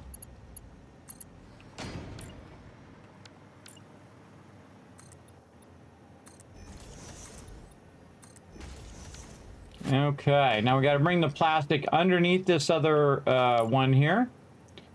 So we'll say here and then down by 1. Now we're going to bring that down. And we can see where our inputs are over there. And so this will be 1, 2, 3, 4. 1, 2. Let's say that. Run that down. All right, and again, we can see our plastic coming in, and then we want this to go up in here. Easy way to do this is to get our foundations. Just run that underneath there. And then we can go ahead and put in a splitter.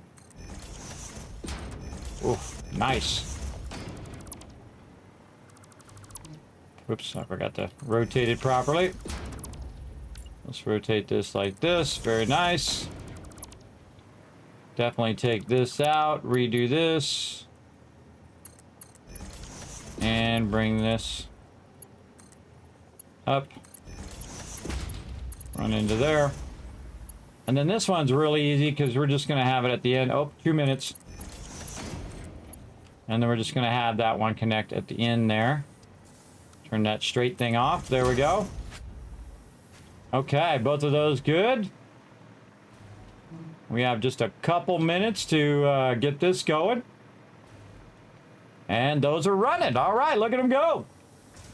Okay, making a bunch of them suckers. Again, we're going to have more plastic than we really need, but I'm only going to output 120 anyway, because that's really all I need. 40, and then we have 80, and then we have 120 over here, but probably a good idea to let these start to backlog a bit. Maybe even, I should have probably put a storage in there to backlog that a little bit. Oh, 60 seconds. Okay, let's put a storage in. And just in case, we'll go ahead and put a splitter in here and we'll put some extra in storage in case that backlogs. And then put another merger here. Now you're like, well, Kismet, why, if you're just going to put it back in there, why do the thing? All right, go to main menu. All right. It forces me to take a break every 2 things. The way you play is complete opposite of chaos I have. Great success. Yes, well, there's a bit of chaos in the beginning. At this stage, I'm kind of in the later stage. I'm doing nuclear power. So I get a little less chaotic in there. Oh, there goes a drone. A little less chaotic in the later stages, and then what we'll do is we'll get into mega building where we build beautiful things, not just functional but beautiful. Now, of course, I'm your official corporate FICSIT corporate trainer. My name is Kismet. I am here, and of course, you know, I see I've got my FICSIT shirt on, my official corporate FICSIT shirt. I'm here to train you guys up so that you can be the most efficient possible. Remember, it's all about efficiency. Again, I feel like when you're first playing it, you want to get the gist of it, how it works, and then later on try to build it nice, put in your 90s, put in all your lifters, kind of adjust it nicer. But you can play it however you want. It's your game. Do whatever you want. Now, of course, if you get lasered from space because you're being inefficient, that's not my department. I'm in the training department here at FICSIT Corporate. Again, if you get lasered, it wasn't my fault because I'm not going to tell them. I'm not going to tell them that you've been spending, you know, 500 hours just making something fancy when you could have made it in 3 minutes and moved on. Again, that's not my job. I'm at my base. Makes no sense. Pure spaghetti. I have made lots of spaghetti bases, and usually just to trigger the chat. They're like, Kismet, no, I can't handle the spaghetti. Please, no more. Oh yeah, more spaghetti with more sauce. More spaghetti with more sauce, please. All right, now we're going to take a quick break, everybody, while my server restarts. Now, my server's been running for 1,600 hours since the version 1.0 of Satisfactory did come out. and I just been letting it run and run and run. Now I'm on a solo server. I don't play with other peeps on this particular playthrough, though I will probably eventually. But on this particular playthrough, we're just letting it run so we can use the most powerful thing that you have in your entire life, the power of time. So it can run while I'm not even in the game, while I'm asleep, while I'm doing other things, playing other games or whatever I'm doing. Right now, it's going to restart the server, though. To refresh it, and then we'll come back here in just a few minutes. Now, I've got some fun queued up and ready for all of you right over here, Words on Stream. Now, if you're watching over on twitch.tv/Kismet, you can go in and play this. Sadly, it doesn't work on all the different platforms. I am streaming to 6 different platforms at the same time in 1080 HD. Some people have problem just streaming to one platform at 1080. Kismet doing it to 6. I know, it's crazy. So I'm streaming to Twitch, which I'm a Twitch partner, also to YouTube, which I'm also a YouTube partner, and then the other one is x.com, Facebook, Kick, and Trovo, all at the same time. Because I don't care where you watch the stream. I appreciate you just hanging out in the channel, and I can see all the chats, by the way. I can see everybody in every different platform, so feel free to say hi. I actually say hi back. I know, it's crazy, right? I actually interact with the stream.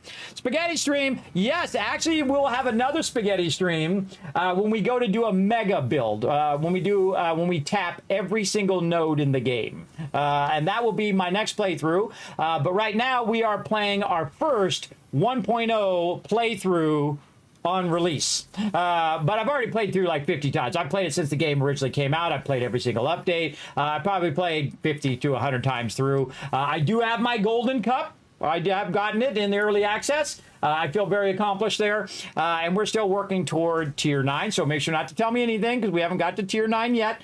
Again, no backseat gaming. Now, again, this is a game called Words on Stream. You descramble the words. Now, if you get a word right, it's going to show a little lock. You'll see it pop up over there in just a second.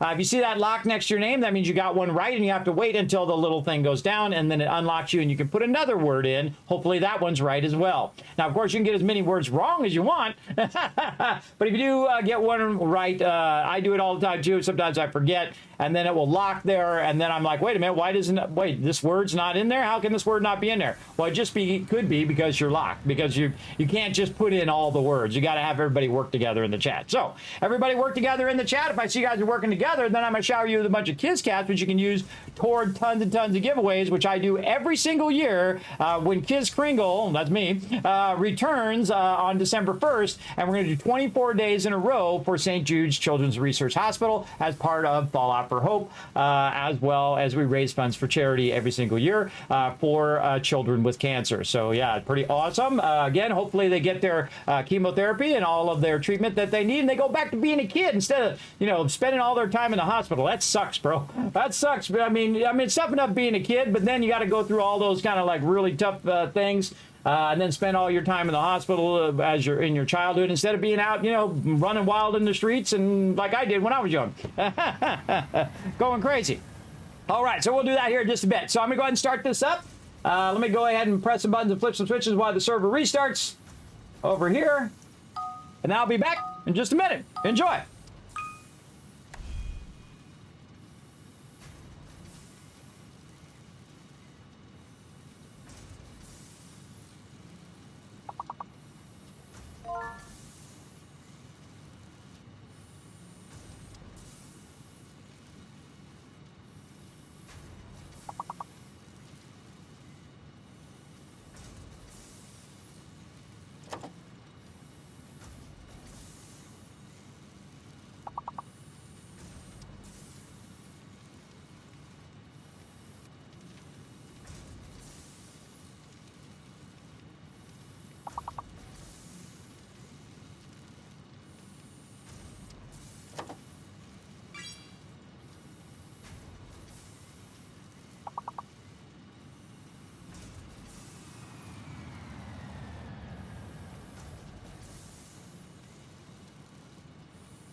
I'm back, everybody. All right, how we looking? Oh, we got it, but let's see if we can get it done, everybody. How many of these words can we get? We got just a few seconds left. Let me see if I can lend you guys a hand.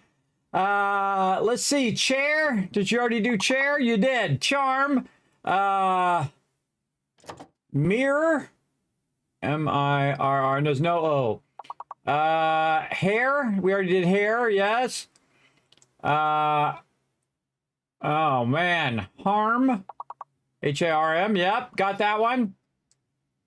Chair. Already got charm. March. Oh, man. Darn it. Couldn't think of any more, but that's okay. You guys got it. Nice job. There you go. Working together. Awesome. Awesome. Let's go ahead and give you guys a bunch of kiss cats for being awesome. Put a 1 in the chat if you can see and hear me. Otherwise, I'm just talking to myself, which wouldn't be the first time. That's for sure. All right. Let's go ahead and dive back into some Satisfactory. Now, while we've been taking a break, it's been working away. Making us tons of these conveyor belts. See, now you can see why I'm backlogging those, because just in that time that we took a break, it made all of those, because I haven't started up the sulfuric acid yet.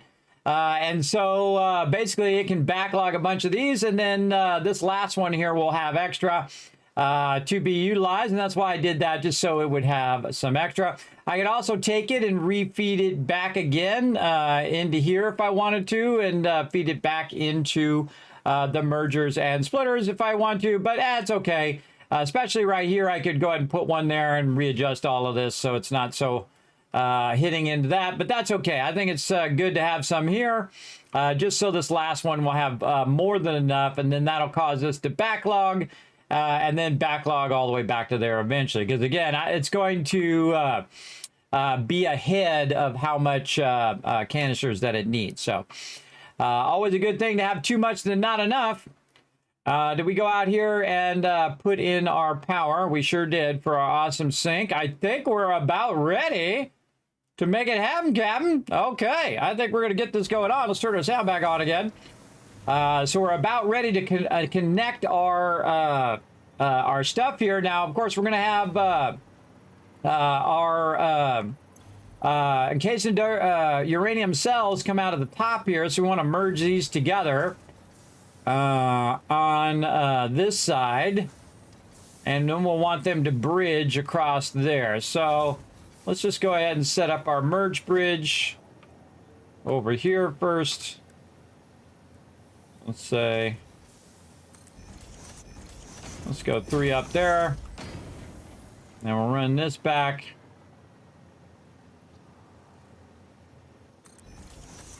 And this one will have it go like this.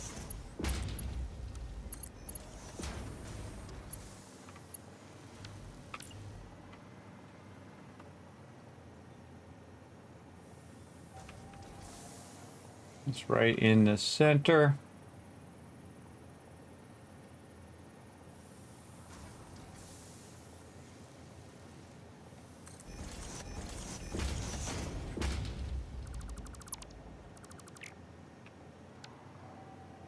Bring that out here.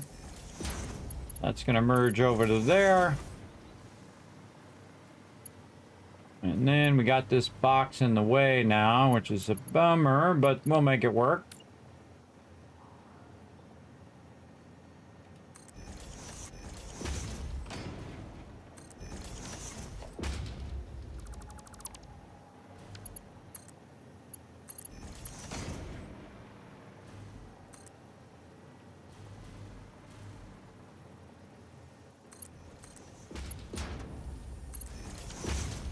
Something like that. All right, very nice. Okay, so that's going to merge all of these together. This is 25 each, so that's 100 there, 200, 300. So 300 encased uranium cells going to be coming out of there. Then we'll have them bridge across here. Oops, that's going the wrong way. So our merger is like this. There we go. And we can take these out. I don't like to leave those excess ones. It's just more processing power has to do. All right, so now our encased industrial uranium cells here industrial beams, or whatever they're called. Encased uranium cells. We're going to say, what is it? Rods. Uranium fuel rods, right here. So uranium fuel rods is what uses the encased uranium cells, but I also need some encased industrial beams, so we got to go make those, and we also got to make some electromagnetic control rods. So there's also a whole bunch of other processes that we need to make to get to the next step. You're like, Kismet, I know. Again, this is fairly involved. There's a lot of things you got to do to make this stuff work.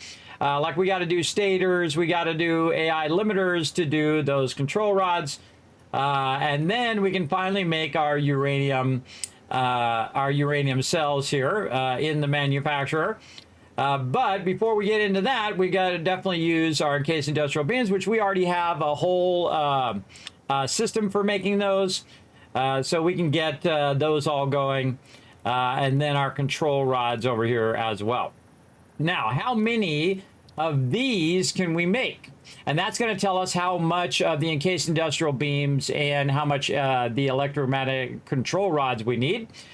So we need, each one of these is going to take 50, and it's going to come from the manufacturer. So basically, let's get our manufacturer out, and let's take a look at that. And again, I just kind of throw it down just as an idea. And so again, we'll go right here, and we'll say, okay, this one's going to take, it's 50 uranium cells, but it's actually 20 per minute right now.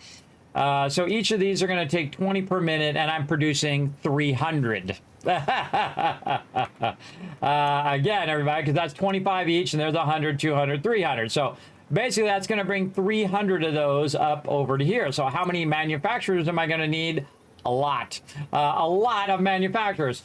So if we go back to our spreadsheet here, let's go find it over here.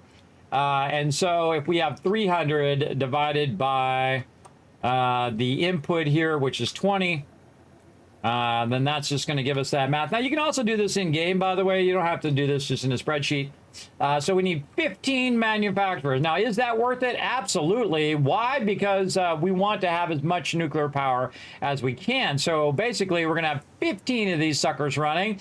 And when I'm going to do this, what I'm going to do is actually turn these sideways, because this is going to be a whole lot of these that we're going to do in a chain. So we're going to go ahead and get our manufacturers ready. And we're going to go 1, 2, 3, 4, and 5. There we go. Now, a little trick you can do is put them back to back like this, and then kind of double feed a lot of these lines. Now, these are going to feed at different levels, at the top levels, bottom levels, low levels, but really all I need to do is bring 4 lines in to really run these, right? Because they have 4 inputs. But this particular thing, the uranium fuel rod actually only has 3 inputs, so I only need 3 lines run. So what I would do is I would put these back to back just to make this easier to run down the way. Now, before I get too far in, though, running all the stuff, make sure that you have enough room between your manufacturers to actually put in the mergers and lifters and all of those things. That looks about perfect. It's actually off just by a bit, so we're going to hit F, and then hit G to just take all of those out. Take this out, put our splitter in here. Because these, I don't want to move any closer over here because they're going to be crowding my awesome sink. So I can move these back on this side. And then again, we can go ahead and just put this. That is not lined up, but that's okay. We'll just do that. We'll get that fixed in a second. Turn this way. And we're going to hit H. Just so we can nudge that into position.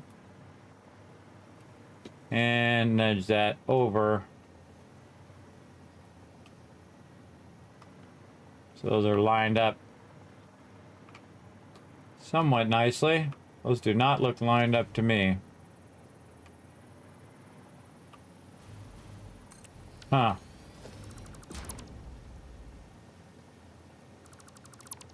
These lifters are off. There we go. Input on that side. And then we should be able to grab this.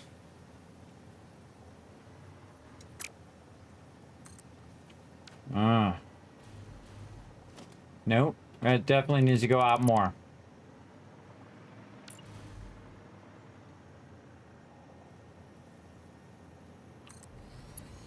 There we go. A little closer. It's a great trick to use this one as a template. So you just hit H to hologram it, and then you get where it's at, and then just move it forward a little bit like that. Just nudge it, and then take this one and align it to that other one, like this, and then this should line up right like that, which matches up to the other side. And there we go. So we can use the first one to just know how much to nudge it out of there. And there we go. So now we've got that that top level going. Now what we want to do is also get a level above that. So what I'm going to do is just go ahead and bring this up just a little extra. A little something extra there. And then take this. Again, input it from the same side. Bring that all the way up. And then see how I like that. All right, I like that. That's pretty good. Very nice. And then from over here, we can go ahead, run that up there. Now I'm also going to have a one run at the bottom that I can just go ahead and split all the way down. So we're going to go ahead and put that in the center. We're going to put this one here, and then we're going to put this one offset here. So this one will go a little bit further out. Let's go there. There we go. So that one will go into this one. And then the one behind there go into that one. So you want to figure out all of those logistics first before you make a whole bunch of these, because you'll end up coming back and changing it anyway. So good to get that going. Now I like to do the lifters first and get all of my stuff in before I run my bottom lines and stuff. So good idea to get that going. So the third one here is basically going to be a splitter. So we're just going to put a splitter right here. And then this one's just going to split the third item at the bottom part, right? So we're gonna need, again, 3 items in. Your Crescent cell, our case industrial beams, and our electromagnetic control rods. And we'll make these off to the side there, run them underneath, and have them come up right here, as well as we're going to have some more manufacturers. We'll probably run them over here as well. So let's just go ahead and put the rest of these back in again. There's 3, 4, and number 5. And then on this side, same thing. This just helps you with your overall logistics. Keeping those lined up across there.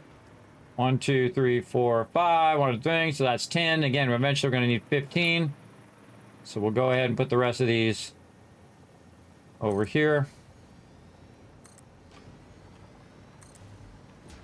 There's a lot of power we're about to use. There's a lot of power. All right, let's go ahead and get these into position. So again, we're just going to do the first one here. Like that. And then the second one, we're going to use the little black stripes on the side. See the little black stripes on the side? So that allows us to kind of line those up to each other across all of them. And then our splitter, hopefully in the correct direction. Always useful. It's actually going the right way.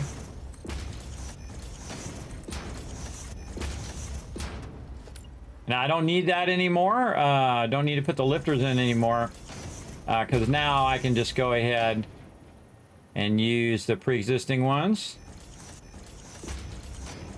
There we go. And then we'll go to this one. That's going to be 3, 2,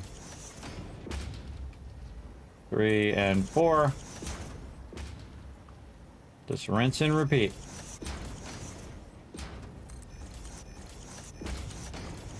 So we get to the end of those, then take out all these smaller ones. I like to hit F and then G to make sure I'm just getting the splitters. Then hold down Control. Get rid of all these excess ones. Very nice. Never trust your lifters. Those in.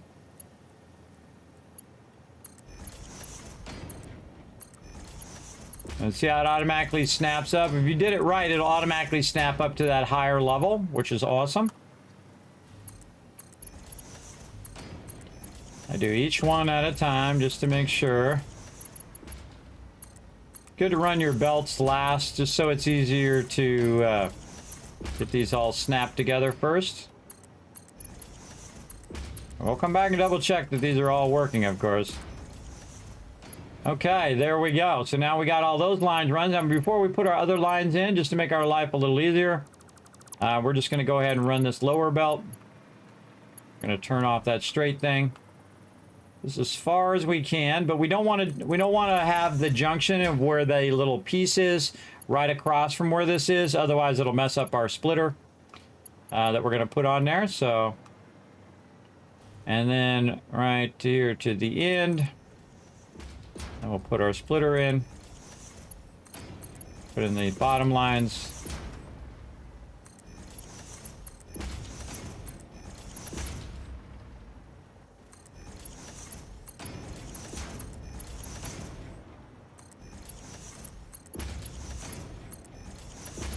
All right, that's all looking good. All right, down along there. And we can take this end piece out. Right there, very nice. And now we want to do our power. Now eventually this is going to output these uranium fuel rods, and we'll want to merge these together. And so what I'm going to do is merge them down the line here. Again, this is going to radiate you, so be careful when you're running all this stuff. Don't need that one. Don't need it. This is a splitter. I need a merger. That would probably work. Belts have a tendency to work better than your lifters, so it probably would work, but I just take it out just to make sure.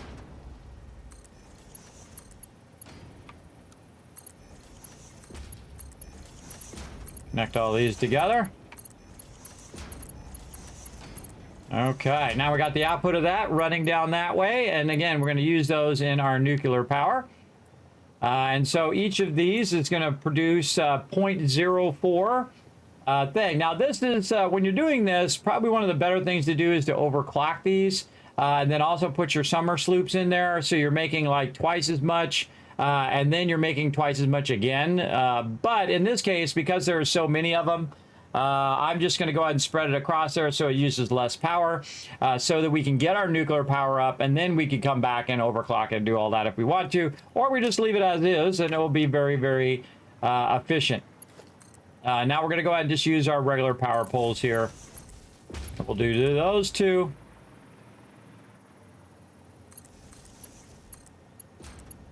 And we'll do these three. Upgrade the pole.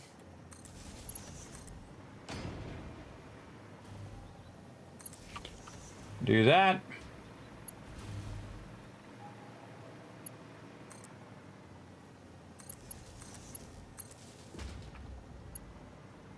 This is going to be tricky because I'm going to have some logistics here. Make this a little closer like this.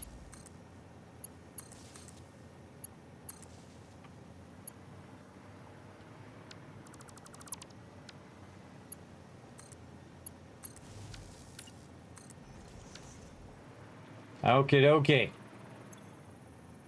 So again, yeah, by 20. Okay, so now we're going to want to make sure we tell it what we want it to be.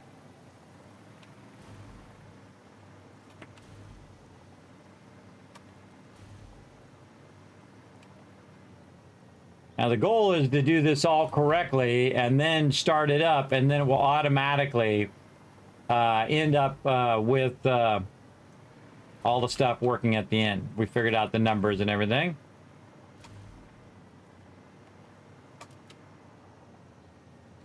And then paste it here at the end. All right, nice.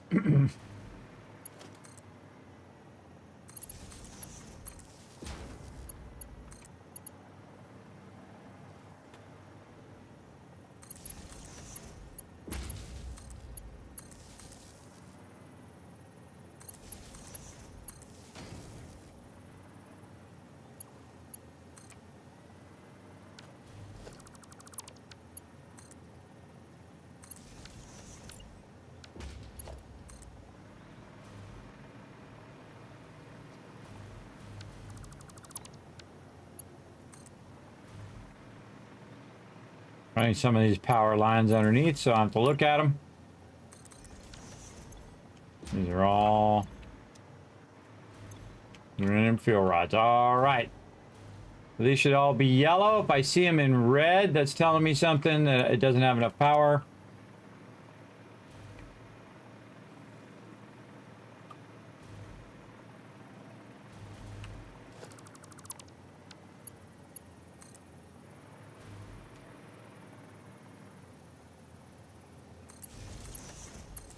There we go. Run those up to there. Those all have power now. Great. All right, that's a lot of uranium fuel rods. So the output of these uranium fuel rods is 0.4. So that means that basically 3 of them is going to be 1.2. But if we say, okay, 0.4 times 15, so we'll say 0.4. And again, 15 is how many machines we have times this. And then this is the Uri cells. This is the input. Input. Manufacturer. Input.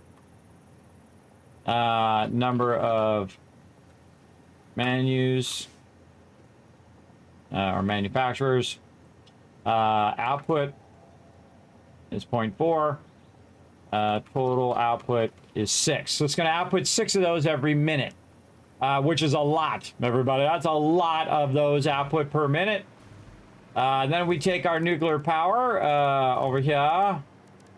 Where is our nuclear power? Right here. And just plop that down over here.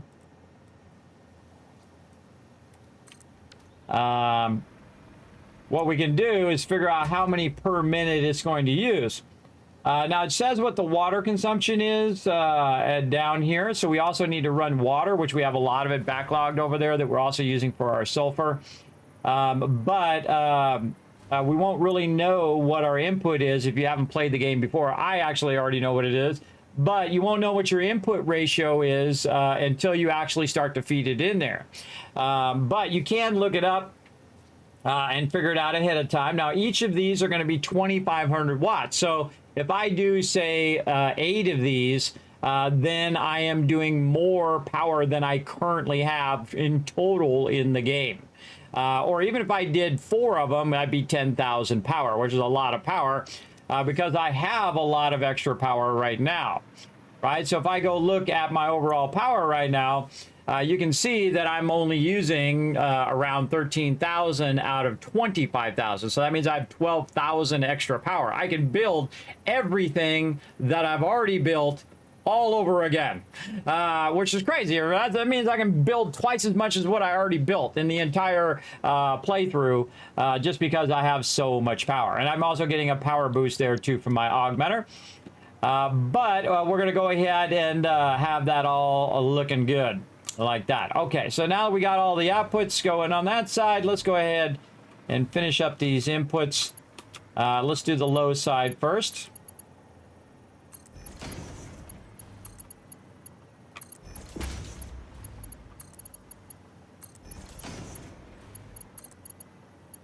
Again, you want to definitely try to get this right. So when this starts running a bunch of radiated items down here, you're not getting radiated. Huh. Oh. Oh, no, I was like, what the heck? Go up there. On the top there. My brain went, huh? Okay, so we got that triple stack that's going to run in there, feed into all of that. That looks awesome. Same thing over here, but we're just going to do the one side. Again, looking at those little things on the side. There we go. And we're going to have a splitter going from the input there.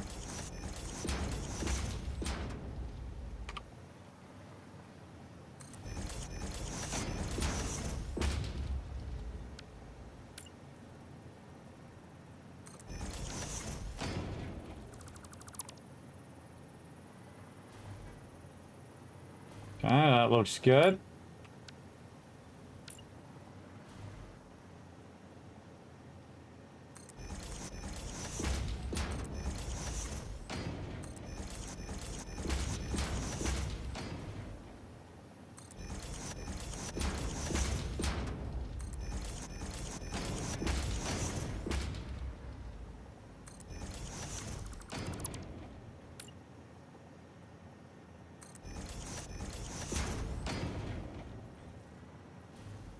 giving me that other line that's supposed to help me line that up. There we go.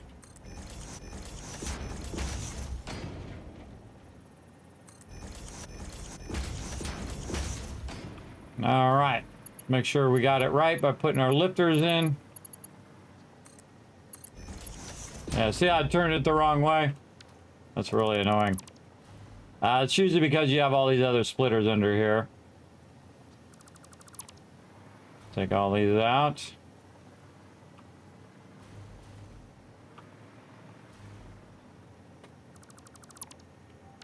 Make my job a little easier. Now you can see that once we get it aligned, it'll just auto snap its way to all of those.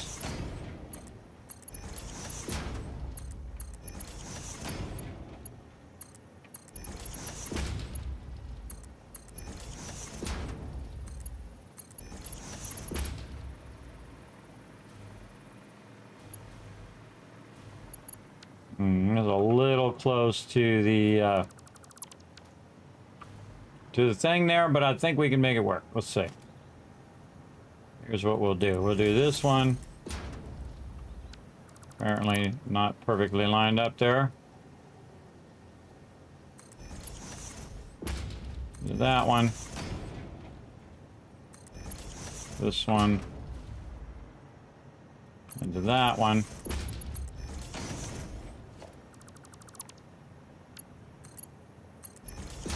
And then we'll have this one come in like this.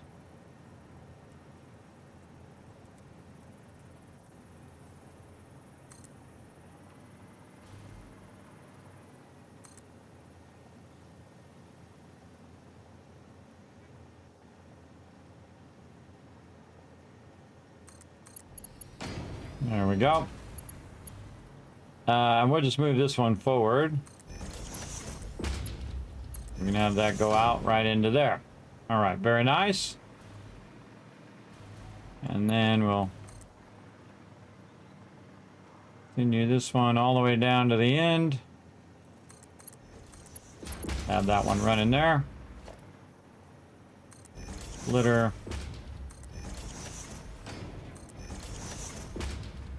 Put in our low level stuff first. This way the belts on top won't get in our way when we're doing the bottom ones. That's why you want to start from the bottom and then work our way up. And then we got all of those in there. Now we want to do these. Again, we can do this all underneath as well if we wanted to. In this case, I like to make sure that all this stuff is working, so I want to make sure to once it starts up, I can just look at it to see if stuff's going down the belts. So this is a good example of why to build it above, out of the logistics level.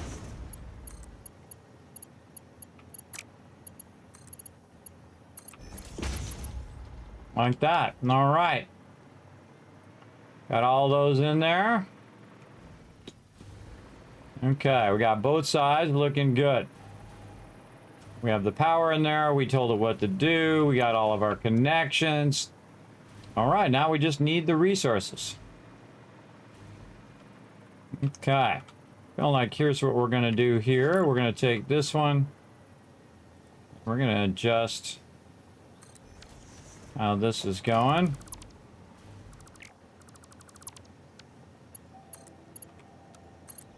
Take that, run that into that box, in which we're going to offset it this way, and then take it and turn it around and run it back. And then again, this one is going to run underneath. Run it down underneath, and then we'll have it run back to feed into there. Now we need our control rods and all of that stuff as well. Let's go ahead and make ourselves a little bit more room here. All of those factories.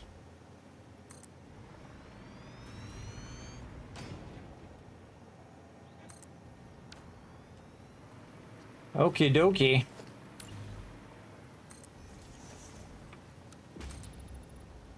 Scoop that out a bit.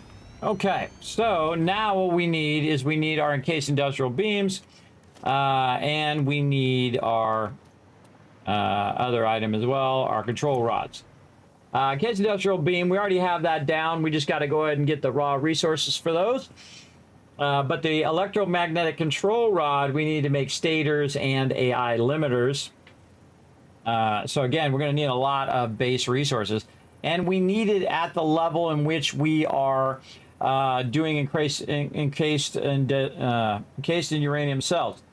So we need the input here is going to be encased industrial beams and control rods. And so the input is 1.2. Input type. This is just inputs. Control rods, we need 2 per minute. And then it's times 15 because it's the number of manufacturers that we got going. So we need this times this.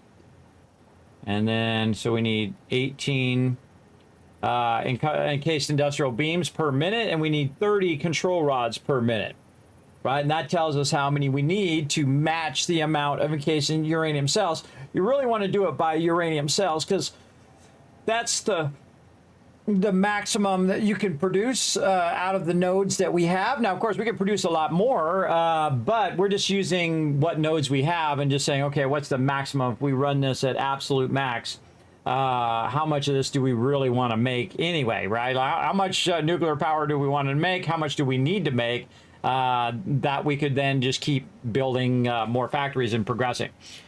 Okay, so encased industrial beams and control rods. Now we actually need to make control rods, so our end result is control rods, and our end result is encased industrial beams. Actually, we should move these over here. There we go. So this is what we want our end result to be. So we know encased industrial beams. We'll move these down here. We'll work on control rods first. So we'll go here, control rods, right here. So we need stators and we need AI limiters. Let's go ahead and clear this out and add those. Stators and AI limiters. Again, this is where you just keep drilling down until you get the things that you need. So stators and AI limiters are going to go there, and this will be the assembler. That's going to do that. To make control rods, I believe. Let's go see. I can also look it up in the thing, and we'll just tell you, but I'm going to go in and click it anyway. Yep. Stators and AI limiters make that electromagnetic control rod. How many do we need? We need 6 and 4. Okay, this actually goes here, and these go. That's 6 and 4. Our inputs, and we need to output how many? Output. Needed output. Need output of 18 and 30. So I need 30 output for these. So these are input, and this is output. And we know the output needs to hit 30 in total. Put it over here. Each of these are going to output 4. Oh boy. 4. So the number of machines, we're trying to figure out the number of machines that we need. Basically, that's most of the time what you're doing when you're doing all of this. Like, how many assemblers do I need to output 30? Output total output. There we go. To output a total of 30 control rods. So we're going to need to do a calculation. So we'll take this and divide it by this one. We'll need 7.5, or I'll probably just make 8. So if I make 8 of these, and we'll go the other way now. Again, this is 4. This is going to output, 8 times 4. So that's going to output a few extra AI limiters. If we went by AI limiters, it'd be 32. But the lowest common denominator here, yeah, it's going to be 8. So we output 32 when we only need 30. Now we could scale it down if we want to, if we want to overall. But really we need that many, and that's going to output around 30. So output 32. So we need 4 total assemblers. This is our number that we're looking for. Or no, we need this number. We need 8 assemblers. Yes. Oh, reset. 8 total assemblers. So we need 8 assemblers for our stators and limiters. Now we need to make stators as well. So now this one, the output of this is stators.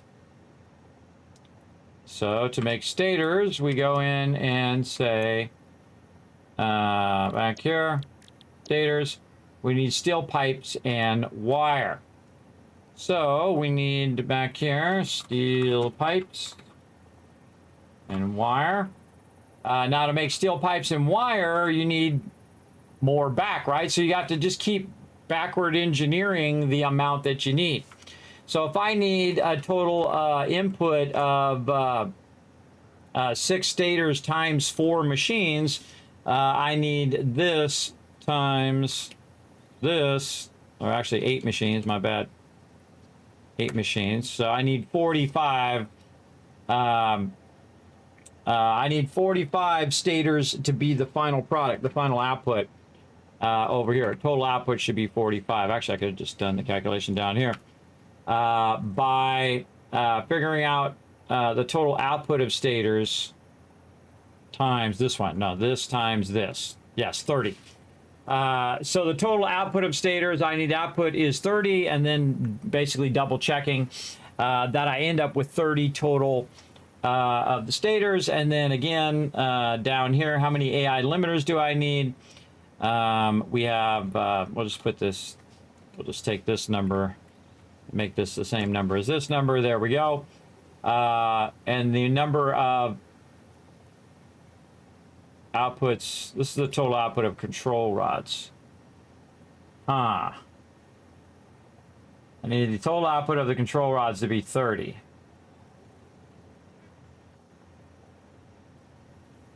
Oh, wait, no, like this. I need the total input times this. So this needs to be this times this. There we go.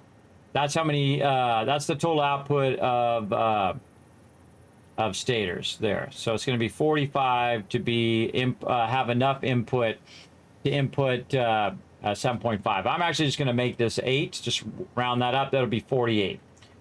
So now I need to figure out my steel pipes, 15 and 40. So 15 here, 40 here.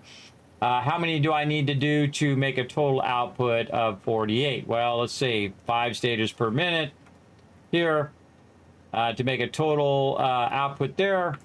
I take this number and divide it by 5, which is 9.6. We'll just round it up to 10. So we need 10 there. We need 10 there. And then that's going to output a ton of wire as well.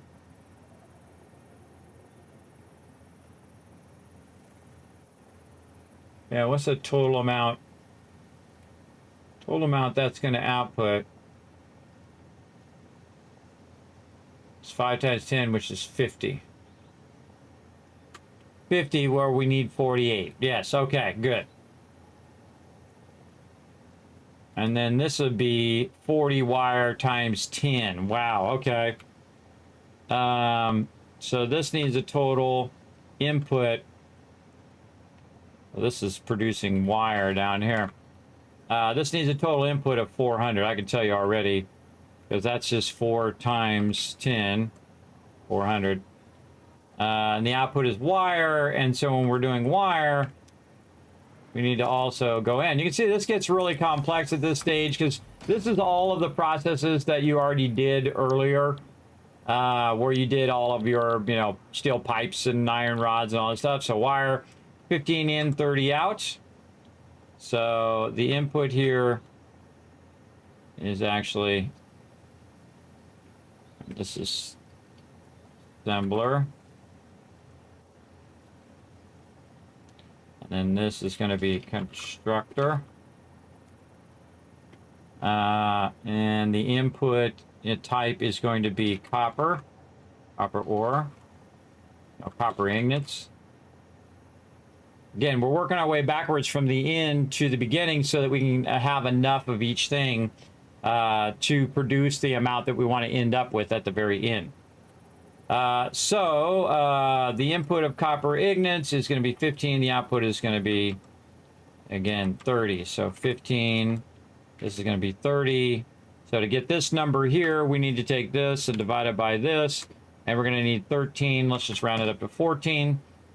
And so that's going to give us a total output of 14 times 30, 420. So it's actually going to give us 420 out of that.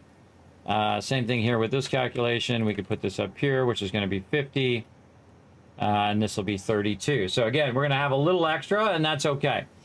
That's just fine. So copper ingots are going to do it. Now, of course, we need an input value from our smelters.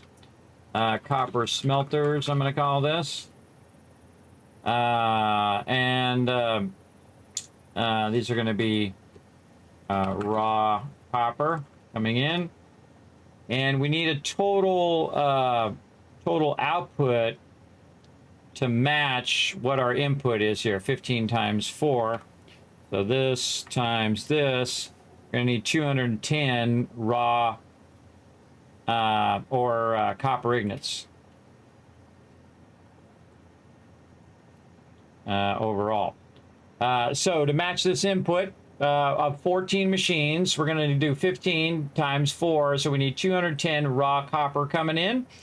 Or outputting, 210 copper ingots outputting. So now we'll go ahead and also bring up our smelter. Again, you can look this all up via hitting in and doing all that. I like to put it down and really double check it. 30 in, 30 out. So we can do 30 input, 30 out here. We want our total output to be 210. So we want this divided by this. We need 7 machines. And then our actual total output is going to be this times this, which is going to be 210. Awesome. Okay, because those numbers just happen to work out. If the numbers are a little weird or you have a decimals or whatnot, I just do a little extra and I'm good. Though you can figure out the number exactly and put the number in exactly if you want. It's okay. I'll just have a little extra. I'll be fine. Okay, so again, these are our main numbers that we need here, which is our number of machines. And then, of course, how much raw ore we need. Raw ore, so this is extractor now. Copper extractor. It's not going to have anything coming in. It's just going to be going out. Raw copper. And we're going to go ahead and need 210. So we're just going to say that we'll run 300. So we'll extract it. We'll try to extract 300 copper so that we have extra, or we just say 210 on the dot, but we'll backlog a bit of copper. And then we'll have it go into these 7 machines. Make the copper ingots. It'll take the copper ingots and then go into these 14 constructors, and that'll make the wire. And then the wire will end up over here. So this is this part of the process right here. And again, this is all about the numbers, everybody. Now, I'll also illustrate this at some point, probably not tonight, but we might illustrate this whole process next time. And really, we've already got these processes we've already done before, right? We've already done copper ignits before. We've already done smelters and all that stuff. We have blueprints for all of those things. The same thing with our assemblers. We have blueprints for all of those. So once we figure out how many of each things, how many machines that we need, all we need to do is put down the blueprints and then just fill it up on how many we need in total, and then basically extract the copper, run the copper in there, and then it'll make all the things we need to make. So that is the wire part of it. Now we still need to make the steel pipes part of it. So we're going to go ahead and take our steel pipes here and say, okay, our output needs to be steel pipes. Now, how many steel pipes do we need to output? We need to output the input number times the amount of machines, which is 150.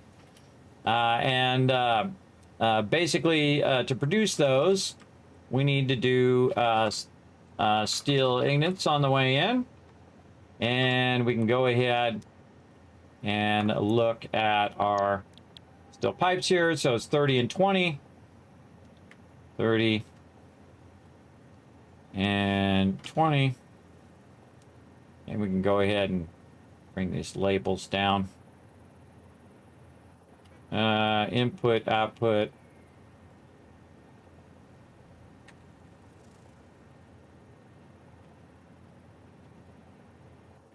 Number of machines is what that is. And this is actual output. Just in case we make more than we need. And we'll just put all the labels down here so we know what all this is. In case we come back to this. There we go. Okay, and so this is going to be a steel constructor. That's what we're going to need. And so the number of machines we're going to need to make the output that we need. Actual output needs to be 150. So, oh, actually, this one needs to go here. Let's take this. Okay. So the number we need, again, is the input times the number of machines we're going to have, 150. So we'll just divide 150 divided by the output, and we need 7.5 machines, which I'm just going to take to 8. So we need a total of 8 machines, and then the actual output, if we're using all the machines, would be this plus this. No. And the number of machines times this. There we go. So the actual output would be 160 if it was completely filled. Okay, so now for the steel ignits, we need to make the steel pipes. Now we're going to go and make the steel ignits. So our actual output here is going to be steel ignits, and we are going to use our foundry. And our foundry right here, which is basically like a bigger smelter. Right here is going to take iron ore and coal. So 45 and 45 is our inputs and outputs. So 45, 45, our output is 45. And so this is raw iron, raw coal, right there. And so how much output do we need of our foundry, right? How many steel ignits do we need to produce to make enough enough for the constructors? Again, we're working backwards instead of working forward. Backwards much easier. It's a little more difficult to calculate, but it's much easier to figure out because you have an end goal. You know what your end goal is. I need this many of all of this stuff, right? And so if I need this many, I can backwards engineer how much I need of each and everything. So the total output that we're going to need is going to be the input times the number of machines up here. So we're going to need this times this, which is 240. Now to do 240, we'll take this and divide it by this, like that, 5.333. We'll bring that down. We'll say 5.33. There we go. Now the amount of raw coal we're going to need is the same because we need a total output of 240. So I'm just going to type 240 here. I'm going to go ahead and say the output here is 45.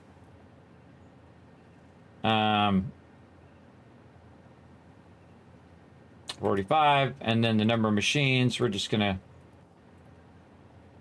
copy this into here. Yes, okay. Now this is just going to be the same exact thing. So we need basically 45 times 5.33 and 45.33 is the same number in the end of iron and coal. So we also need our extractor.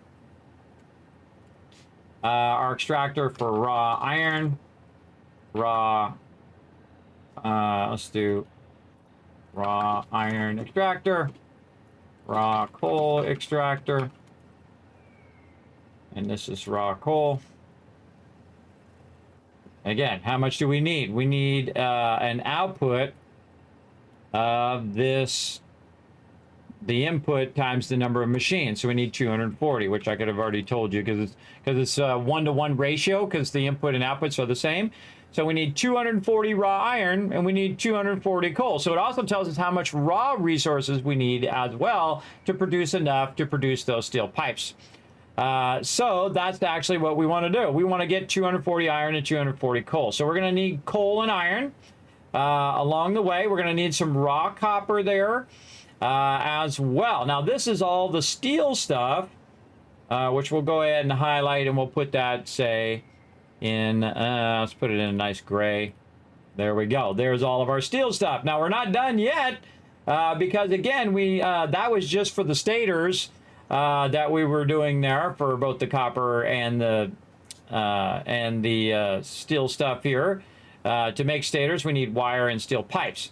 Now it's time for the AI limiters. So our end result is going to be AI limiters here, and let's grab some more labels here because this is going to get even further deeper in here.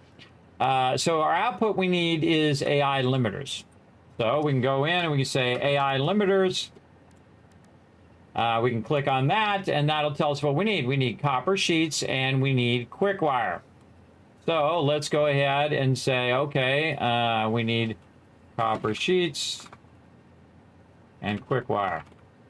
All right, how much do we need? That's a good question. And again, if you go in here and you look under AI limiter, it'll tell you what the machine is, the assembler.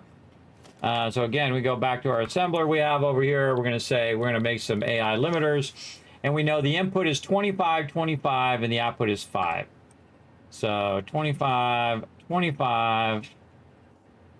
The output is 5. Now again, they have whole like websites that do all of this as well, which you can do. But I don't do all of that, everybody. I just go and do my own thing, make my own spreadsheets because I find that incredibly fun. Absolutely. So this is going to be AI limiters,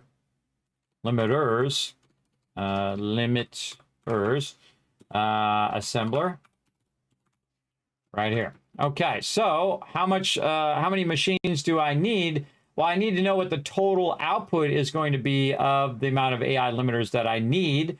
Way up here, I need the total output to match the input times the number of machines. So 4 times 8, basically.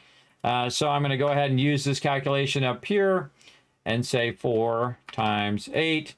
I need a total of 32. Right now, the output is 5. So I need a total of this divided by the total output, 6.4. We'll just make it 7. Again, have a little bit extra.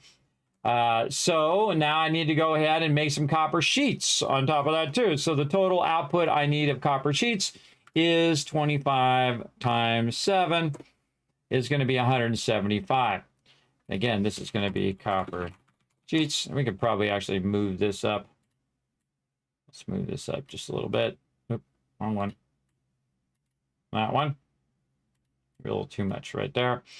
And so this is going to be what? Our constructor. So copper sheet constructor.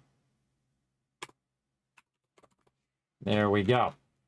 Okay, now we can go to our constructor. Now see, I just put all this stuff down so I can get the inputs and outputs. Pretty easy to do that. That is not a constructor, that's an assembler. Where did my constructor go? Oh, right underneath me. There we go. Copper sheets. So we need 20 copper ingots coming in, and we're just going to put 10 out. So 20 in, 10 out. And this is raw. This is copper ignits. Hold on. Copper sheets use copper ignits. Yes. Okay. So copper ignits coming in to our constructor. We need a total output of 175. So this times this. Nope, that is not right. It's going to be dividing that. 175 divided by 10 is 17.5, which is about 18.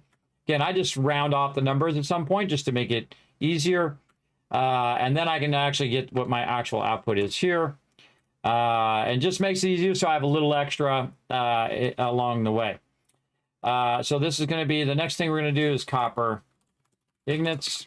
Again, this is like a raw copper. This is like a thought process, copper sheets smelter. And then again to the smelter we go.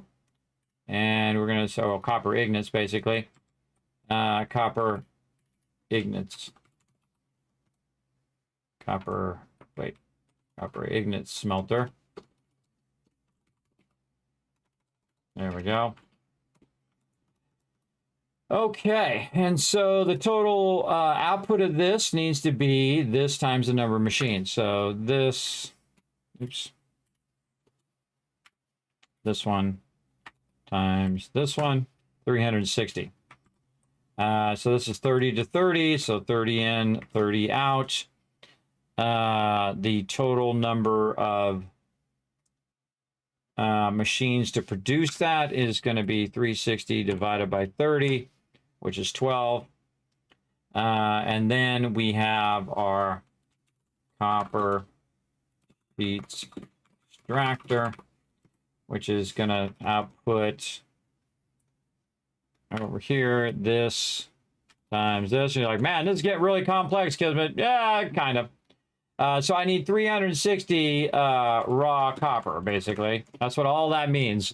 I need 360 raw copper so I can run it into 12 copper ignite smelters, and that's going to produce 360. That 360 then is going to go into my 18 constructors, and that's going to output 175, and that's going to go into my 7 AI limiter assemblers, and boom, that'll be all the copper sheets that I need. Right, so we'll go ahead and do this, and then we'll put that in kind of a, I don't know, kind of more of a copperish, I don't know, brown or something. And then these are all the same color. I love to use color to visualize things like that. So these copper sheets down here equals this line here, right? So all this down here equals this. Now we also need our quick wire. Again, this is simpler, but not that simple. Now, the amount of quick wire that we need, the total output of quick wire that we need is 25 times 7. Again, with that 175 number, because, again, the inputs are the same. And then we'll look at quick wire. So we'll go to quick wire here.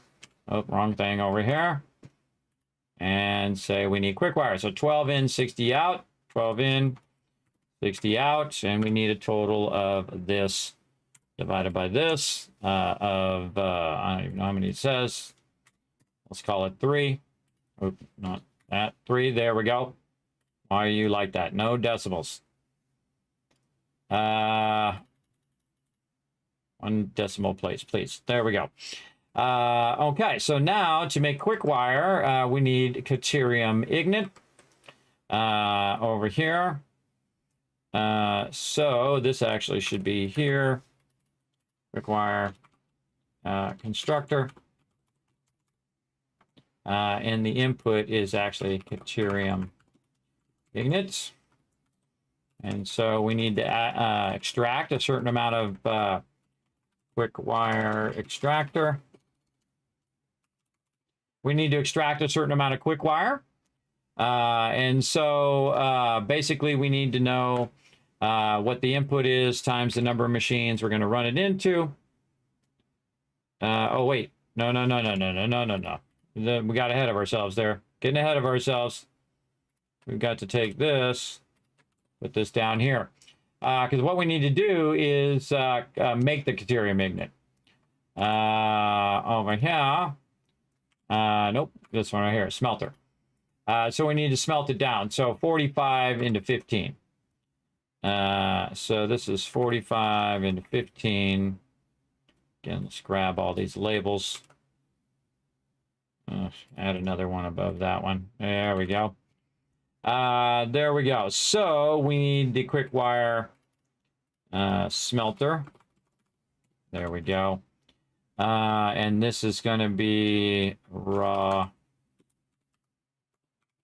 deuterium. This is going to be raw deuterium there. Now, again, normally I would do it the other way. I would start with the extractor first. Move over just a little bit.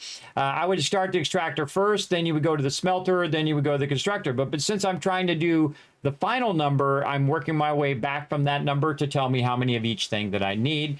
It does take a lot of math, of careful math as you go along, and you might mess up a number, and then you'll know right away when it's not producing enough and it's not keeping up with the process. And that's why I put in a little extra and just kind of fix the decimals. A little extra so that I know that it will end up having enough to run those machines. So when the total output we need here is this times the number of machines here. So we need a total of 36. Again, I'm going to speed up a little bit. I think you guys got the gist of this. This divided by this is 2.4. We'll make it 3. And then the total amount of raw deuterium that I'm going to need is 45 times 3. So I need 135. So extract 135, which I'll probably just extract whatever the maximum of it is, probably 300 just to have a backlog. And then we'll have 3 smelters and then 3 constructors. It'll make 175 quick wire. The 175 quick wire will go into the 7 machines. Those will make the AI limiters. All of this will go in, and those will make the control rods. And then we will finally have the things that we need to basically make these control rods. Now, we also need to do our encased industrial beams as well. But we have already done our encased industrial beams up here before. And you can see we have a bunch of nodes and stuff that we've extracted there. But we've done our encased industrial beams up here. In fact, I've actually illustrated it for those who want to be dazzled. Also, not just doing a whole bunch of spreadsheets. Now, by the way, while we're doing this in the background, it is backlogging tons and tons of resources over here, especially all of these canisters over here. You can see it's full of canisters now, which is great. I love to backlog a bunch of stuff. It's backlogged all of the what is it? Concrete. It's already backlogged a bunch of the uranium over there, way over here, away from where I'm at. So that's going to help it start up a bit faster. We've got all of our other machines set up in such a way that they're all ready to run the second, because the last thing I'm going to do is connect that uranium. That'll be the last line run, and then that will run in, and then boom, the whole entire thing will start up, right? But I need to get all of these other things into place first, so that when it's ready for those control rods and those things, that I can just go ahead and run. Then we'll go ahead and put in all of our nuclear power and do all of that. But we need to get all this going first. So we do need to go in, though, and reverse engineer how much encased industrial beams that we need over here as well. Again, if this is hurting your brain, everybody, just make a whole lot of it and then run it in there. That really makes it easier if you do that. So again, over here. Oh, man, my scroll thing is crazy. Okay, so again, we have 300 uranium cells and we have 15 manufacturers. So we're going to need the output of 15. Now, this is the needed output. This is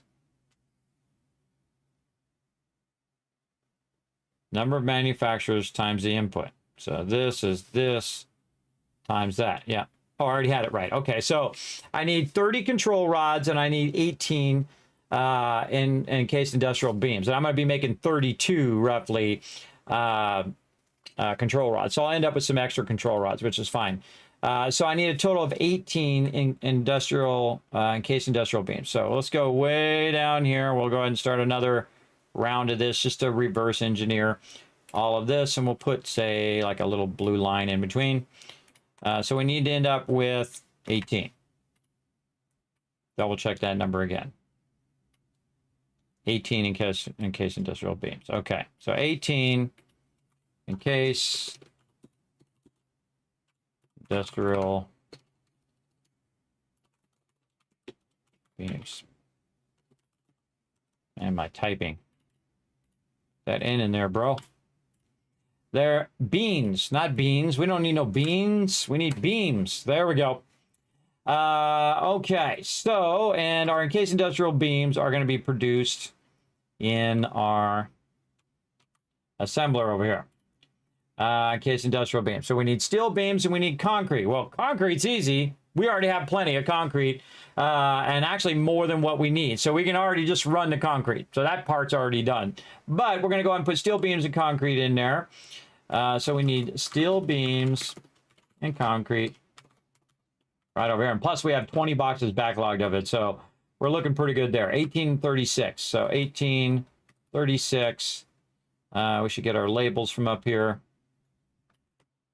Right here, and put them down here. There we go. So we need, again, an output of 18.